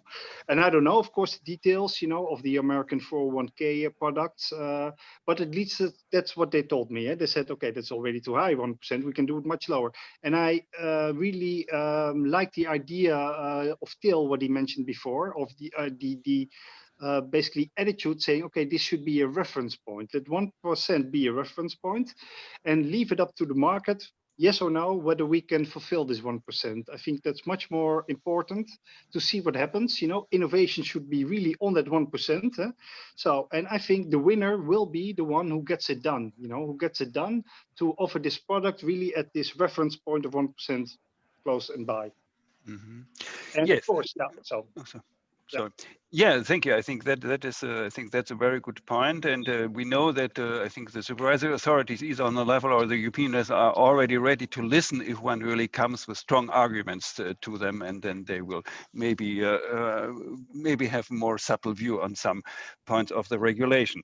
And I would just in order to give a short answer to this question of the distribution, because I would just like to mention that we have examples examples that for the launch of a new product, that especially insurers have made capital funding. Have made capital funding in order just to launch it. And I just think here about on the, for example, variable annuities 10 years ago, there were really strong examples that in order just to make the launch, additional capital had been given. Now, the third question is now on capital guarantees. Following to the investment rules of the PEPP regulation, the assets shall be invested in such a manner as to ensure the security, quality, liquidity and profitability of the portfolio as a whole. Given these investment rules, given the fact that guarantee costs are not part of the cost cap of the basic PEPP, and having additionally in mind the ongoing low interest rate phase and its pressure on costs and returns, why should PEPP savers choose a product with guarantees? Do guarantees still make sense either for the accumulation phase or for the decumulation phase? Maybe, Olaf, we had a short discussion about that question already before. You may just start, please. Yes. Well, first of all, I would say yes, guarantees do and can make sense. I think that someone raised, I saw one of the questions too, about defining the nature of guarantee. I mean, a guarantee is very simple. You get your money, you get your investment back minus the taxes and costs. I know that some people may want other types of guarantees as the standard within the PEPP, including inflation, etc. There's good reasons why that is very, very difficult to include in a guarantee, because you can't hedge it, for example, can't manage it. But the guarantee that's offered is very easy to understand. And I think, and it's a hard guarantee. It's not a guarantee based on a probability distribution that the customer has to both trust in and understand. So I think that's why the guarantee should be there, and people still want guarantees and they value that safety. In fact, we did a survey of 10,000 pension savers across Europe, and asked them what they liked about a product, what they wanted from a product. And 70% of them, over 70% of them, said they would choose safety over performance. So obviously they have to see that the costs of the guarantee, which will be fully transparent, and they'll have to see the impact on the performance, which will also be fully transparent. But people do want to have that choice, and it's right for them to have it. Now, one of the reasons why a guarantee can work is because we often hear that people should avoid sort of risk aversion. I don't think we should be avoiding risk aversion. We should be avoiding irrational risk aversion. And unfortunately, there is risk in the markets. And where people say the markets do well, what they mean is on average, over a long period of time, the markets do well. And so if you invest in equities and other assets that have risk, they do well on average and over a period of time. Now, what insurance companies have traditionally done, like with all their products, including non-life motor products, they pool lots of people together and they convert individual experiences into average experiences, and that average experience becomes predictable and better value for each individual. And that's exactly what we tend to do with savings and pensions products. We pool people together, we give them the average outcome, and we can add on a guarantee in that as well. And that product can work very well. Okay, sorry, but now I think I see the time. Bernard, it's up to you now. Does the investment industry have a different point of view because you have different risk mitigation techniques? Yeah, thank you. I think it's a good question, good debate. I mean, what is interesting is that you remember that the European Commission just wanted that the basic PEPP would only offer a guarantee. Well, the co-legislator there agreed that it should not be the case. So the Commission proposal was amended precisely as Olaf said, just to give a choice to the savers. So there was something that we very much welcome, and the saver in the basic PEPP could choose between a guarantee or a life cycling strategy. Life cycling strategy was discussed by Dragos, was discussed by Gabriel. I mean, we really believe that those strategies are consistent with the CMU. They allow savers, especially those that have a long-term horizon, to invest in long-term assets and to reduce the risk over time when they are getting closer to retirement, just to deal with the risk that Olaf mentioned. On the other hand, unfortunately there, but to provide a guarantee, the insurers, they have to invest in, these sovereign bonds that Guillaume alluded to, offering ultra low or negative interest rate, and no protection against inflation. And, this is a real issue. And I also think that people don't understand the problem of erosion of caused by inflation. So we believe that nominal guaranteed products are unsuitable for the vast majority of long-term investors. It will be up to the distributors, advisors, just to explain that, and the kit also to provide and convey this information. They will have the choice. We believe that, for most people, especially the youth of today and tomorrow, is not the best investment product or savings product for pension. Thank you, Bernard. I think that was clear. Till, what is your perspective from a product provider who may, from a distributor who may offer as well insurances as in investment products? The interesting point is we are not talking about a guarantee and no guarantee. Or no risk mitigation. Yes. The beauty of it that we are talking about a risk level and different instruments, and we open up for new alternatives. I completely agree with what you said, Olaf. I even have higher numbers for the German market that people are very risk aware. But do they need a guarantee, which is 100%, or do they need a 99 point something, which is much cheaper and much more suitable? And that's the key point. And I think that's one of the big innovations of PEPP, to allow for alternative techniques. That could be life cycling, yes, exactly. But that could be also other stuff, as for example, we do it. And I think that is super, super important. And interestingly, to add from a customer perspective, we did a survey and asked what level of risk or security. And we offered them 100% versus 99%. And interestingly, they choose the 99%. Because they say in those times, 100% is very unlikely. But 99 sounds even good or even a little bit lower. Yeah. The problem is that we know what a guarantee means, that it is a legal term versus an alternative. For a customer, they have no clue. And when you ask them, do you want a guarantee or no guarantee or whatever, it is very difficult to understand the difference. And I think it's a big communication problem to make clear that is risk mitigation techniques which are not necessarily a hard 100% guarantee. Thank you very much. I think that was just the point to hand over to to Hans. Do you think that guarantee is, as it was said, just a judicial concern, and does the PEPP regulation, is it sufficient in this case, or do we have more an economic view on that? Please, Hans. Yes, thank you. Yeah, that sort of brings me back to my first point, that there is no clear definition of what guarantees are. If we look at the classical Solvency II-like guarantee, with the security mechanism of 99.5%, I believe that is not working anymore in the new world. Offering a product which has a security mechanism standard of 99.5% will become too expensive for the PEPP. You can have an insurance payout phase, of course. You can insurance companies attached to that. But I think also insurance companies should find new ways of innovating and offering new kinds of guarantees.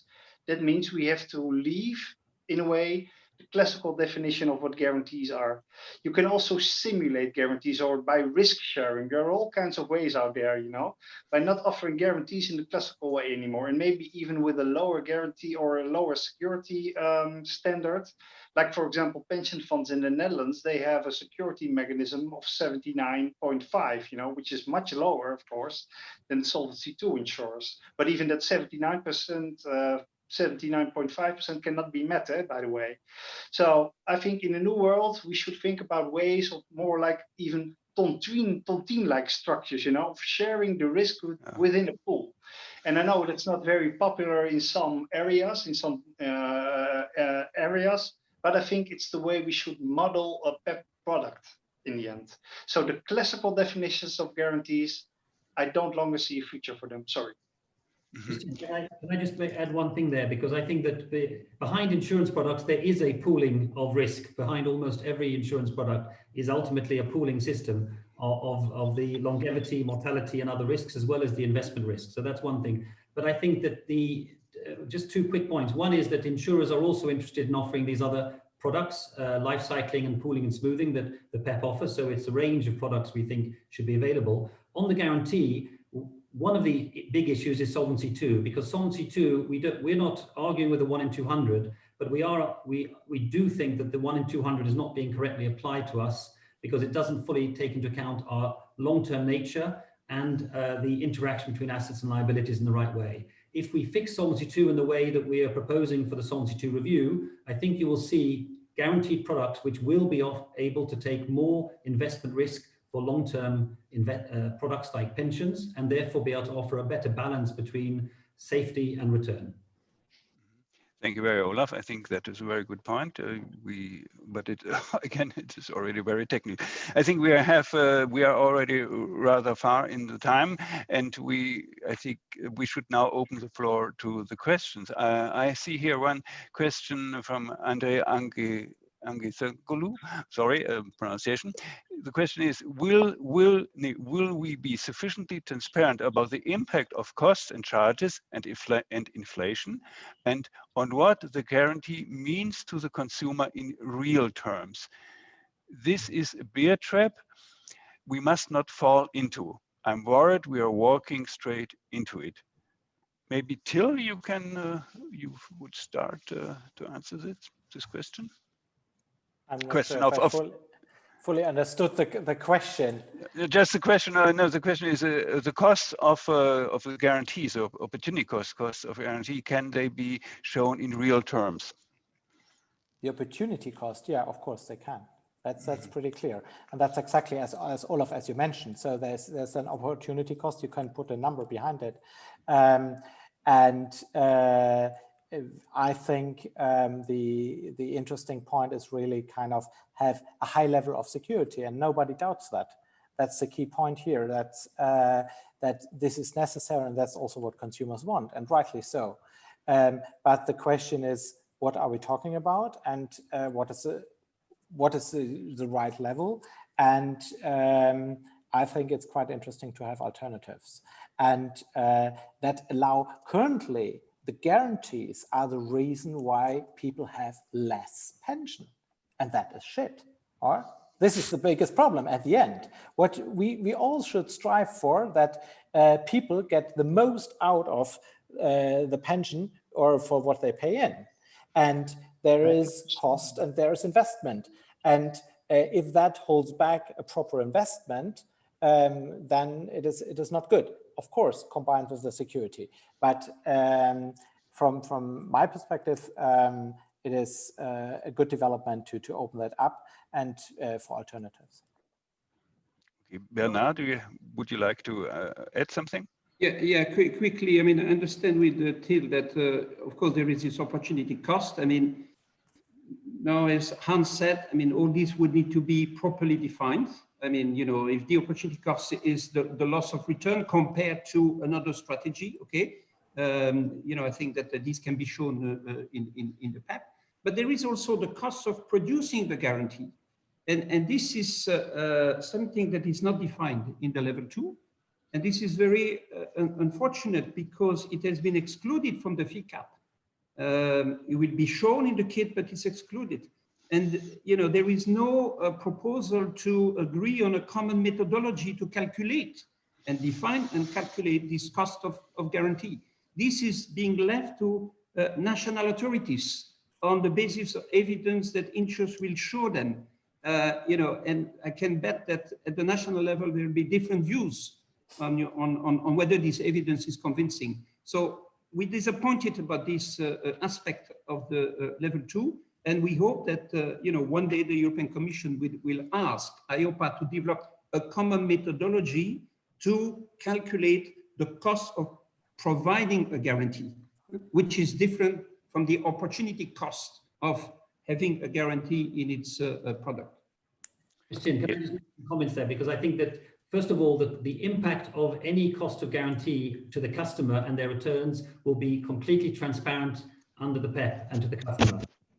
On that, there is no issue. The customer will see the impact very clearly. Secondly, which I think is the question asked, will the customer see the impact post-inflation? And the answer is yes, because under the PEPP requirements, you're going to have to report the performance after adjusting for inflation. So you'll see the real impact. Now, we think that that may also could confuse people a bit. So we think that the sort of without inflation should be one of the figures shown too. But in the end, the decision was to show after inflation. So I think in response to the actual question, they will see the combined impact of all the costs, including any guarantee after inflation. That's what will be presented to them in the PEPP. Thank you very much. I think we have now already reached our Axel. Do you want? We have not. The final question was that I had prepared was a question on information requirements.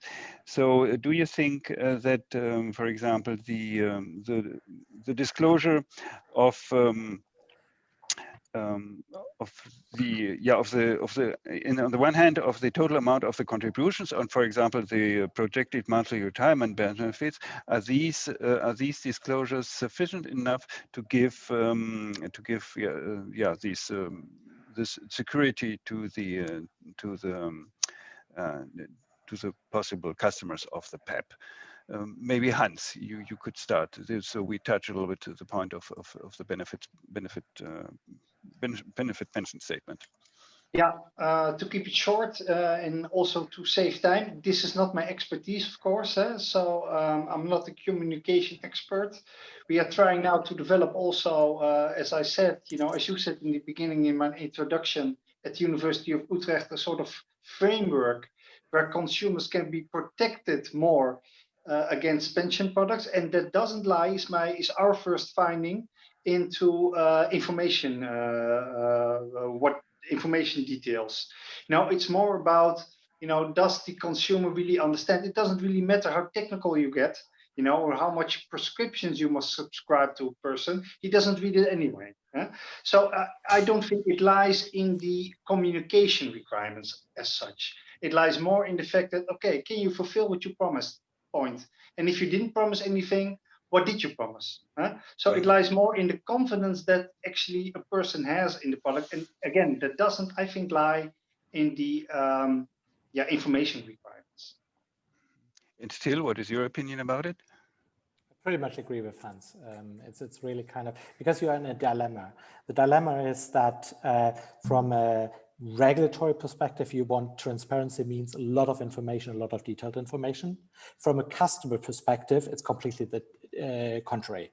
So there, too much information is less transparency. Mm-hmm. And I talk about, there's a huge dilemma. Yeah, there's very, very little information in terms of numbers most customers can really process. And I would have wished for kind of a more broader layering so that you're able to show to the customer actual information, which is very little, but which is the key information. And this is a tricky question, what is really key, what you need to take the decision. And on the other hand, in the background, provide all the transparency, but honestly, that no customer will read it. Okay. That's our experience. Yeah, thank you. Yeah, of course, we hope for something different result. Just a last word for Bernard and then Olaf, please. Yes, I mean, we don't have much time to discuss the kit, but I agree with Gabriel that it's kind of a huge step forward compared to the PRIPS kit for those who know this document. The issue indeed is just to find a way to communicate properly to investors the risk and the performance, but in the context of a long-term, pensions product. I agree with Olaf that it was a good thing that IOPA is requiring that the PEPP kit show the retirement outcomes in real terms. So that's very good. We still think that on the other hand, the notion of guarantee, the question, this is a guaranteed product or not a guaranteed product, will be sufficiently clear to most people, because as still said, I mean, the guarantee is actually, or even Olaf, it's guaranteed, but after cost, and after inflation. We kind of doubt that it'd be easy for people to understand. So if they don't go beyond this step and they say, okay, we'll take the guarantee, then they're not going to choose to go to this projection showing the retirement outcome in real terms. So if we could still clarify the notion of guarantee, what is effectively being offered, especially not protection against inflation, would be, still an improvement compared to the current version of the kit. Thank you very much. And now just a very short last word from you, Olaf, please. Okay, well, I think there's been a huge effort to make clear what the guarantee is, so I'm not sure why there's so much. I think EIOPA's done a very good job in trying to present a lot of complex information in as easy a way as possible. I think they've done, made great progress there. I think the one area we would say improving is one that they need to think of it in digital terms. So the layering and what you can layer and what should be on the top layer, I think there needs more clarity there, because the providers are worried to get in trouble with not providing something on the top layer and then later on being accused of not presenting it properly or something. So I think the digital version of that needs some further thought, but many of the basic ideas are quite clever and innovative. I think the one other area we would point to is that, unfortunately, while EIOPA's done as good a job as I think they could do under the circumstances in terms of presenting information, some of the sort of the definitions of risk and return, we think, are quite complex still for the customer, and we're not sure how well that will work in practice. And the other big problem, and that's outside of their control, is the fact that as well as the PEPP requirement, there is also Solvency II and also IDD requirements. So the amount of data that the customer will actually have to see is much more than what EIOPA's focused on. And unfortunately, there's still a huge risk of data overload and overlaps, etc. And that's something wider that we hope the Commission will deal with over time. Okay, thank you very much. So thank you very much to you all. We must now finish our discussion. I think we could mention a lot of factors, either for pushing or making barriers to the PEPP.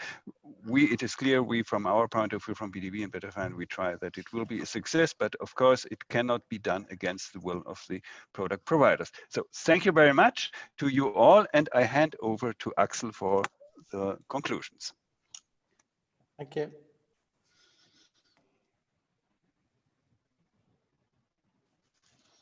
Axel? Yes, I want to come to the conclusion that is not very easy after such a vivid discussion that we had. After more than 2 hours with PEPP, we can say that at least we had an intense and very interesting discussion, in some parts quite eye-opening, and we got a closer look on PEPP. From the political perspective, we could notice some interesting things from the perspective of EIOPA, from Gabriel. It was very clear that EIOPA is very well of her responsibility concerning to PEPP. EIOPA shows a very strong will to make PEPP a success. And PEPP is seen as an example of a successful cooperation of the different economical stakeholders. So, and in the end, I think this is quite interesting. Gabriel made a little plaidoyer for a strong capital markets supervision with a strong conduct of business. From the perspective from the European Parliament, Dargos Bislaro gave us different views on PEPP, and he sees opportunities for some kind of a cross-border distribution and to find affordable products for all citizens in the EU. But he also sees difficulties, clearly the asymmetry of information, and the Green Deal has to deliver some good ESG products if PEPP should be a part, a puzzle piece within the Green Deal. Further discussion is needed about the situation within the financial repression. Financial education is quite a very important point from the perspective of the Parliament, and it is clear that Dargos Bislaro wants to raise awareness of pension of the topic of pension within the European Parliament. And yeah, so after this more political discussion, we now had a more partly very technical discussion that revealed different hopes and objective of the different stakeholders. And looking at the different things that these stakeholders have mentioned, and some topics have been very intense discussed. Bernard Delbecq made clear that the tax incentives is a crucial point to make PEPP a success or a non-success, because of the comparison with other products of Pillar 3. The portability across borders is a chance to make a PEPP a success, but the cost cap seems to be quite very complicated from in some perspective for Bernard. And even, also Olaf Jones made clear that the cost cap is quite difficult, especially if you think about human experts that has to do the advice from his point of view. And he described several scenarios of failure, and tax also for him was quite very important. And concerning guarantees for Olaf Jones, he said that guarantees are easy to understand, but the other two participants of this panel, Till Klein and Hans van Metten, had quite a different point, a different view on the topic of guarantees. Till Klein made clear that different instruments for risk mitigation can be developed within the PEPP products, and this is quite positive for establishing a good PEPP market. The push for online distribution is, from his perspective, quite good to enforce to strengthen digital technology. And so he has quite a more optimistic view on PEPP. And Hans van Metten, from the more scientific view, he had quite a very different view on the tax question, because he said tax not to worry, it will become a product that will get nearly the same tax or exactly the same tax regulation on national level as the other products. He made clear that the cost cap of 1% from his point of view is much too high, and that there is within the level 2 we have a problem with the definition of guarantees. And he pointed out that the guarantee of Solvency II with 99.5% is quite difficult, and at this point, from my point of view as a German actuary, it is quite difficult to look at insurance guarantees as really 100% guarantees. And I think this discussion will follow us within the next months if we look at the situation of the German life insurance market. It was great to see that the whole audience was very keen in participating in the discussion. I can see 40 questions, and I'm very sorry that we couldn't include you all and just include a little bit of your question into the whole discussion. And but your will to be part of it gives me hope that despite criticism and pessimism over PEPP that I heard in some points, at least to keep the discussion about retirement provision running is quite a very good and very helpful thing. So that means thank you all for participating here. And I want to make a special thanks to Guillaume and to Jan for their presentations. And I hope that we can make these presentations available for everybody, because I think that was very interesting to see what Jan from the scientific perspective has said about the benefit statements. Again, a big thank you to Gabriel Bernardino and Dragos Bislaru for participating. It was very nice to get into this discussion. Thanks to Bernard Delbecq, to Olaf Jones, to Till Klein and Hans van Metten for this very encouraging panel that gives us hope that we will still have quite a lot of things to discuss within the next months, and until PEPP is really developed in and gets to the market. Thanks to Christian Gülich, to the whole technical team in Brussels, to the technical team here in Hamburg that make it all happen. This was quite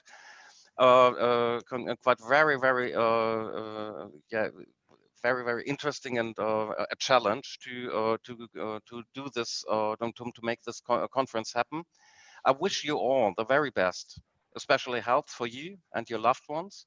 And I hope that someday we will meet in physical form again, perhaps at another conference about PEPP. So I say goodbye right now, but that doesn't mean that it is all over right now. As Guillaume already said, there will be a little video shown after my conclusion. And yeah, I hope you enjoy the video. And from my point of view, goodbye.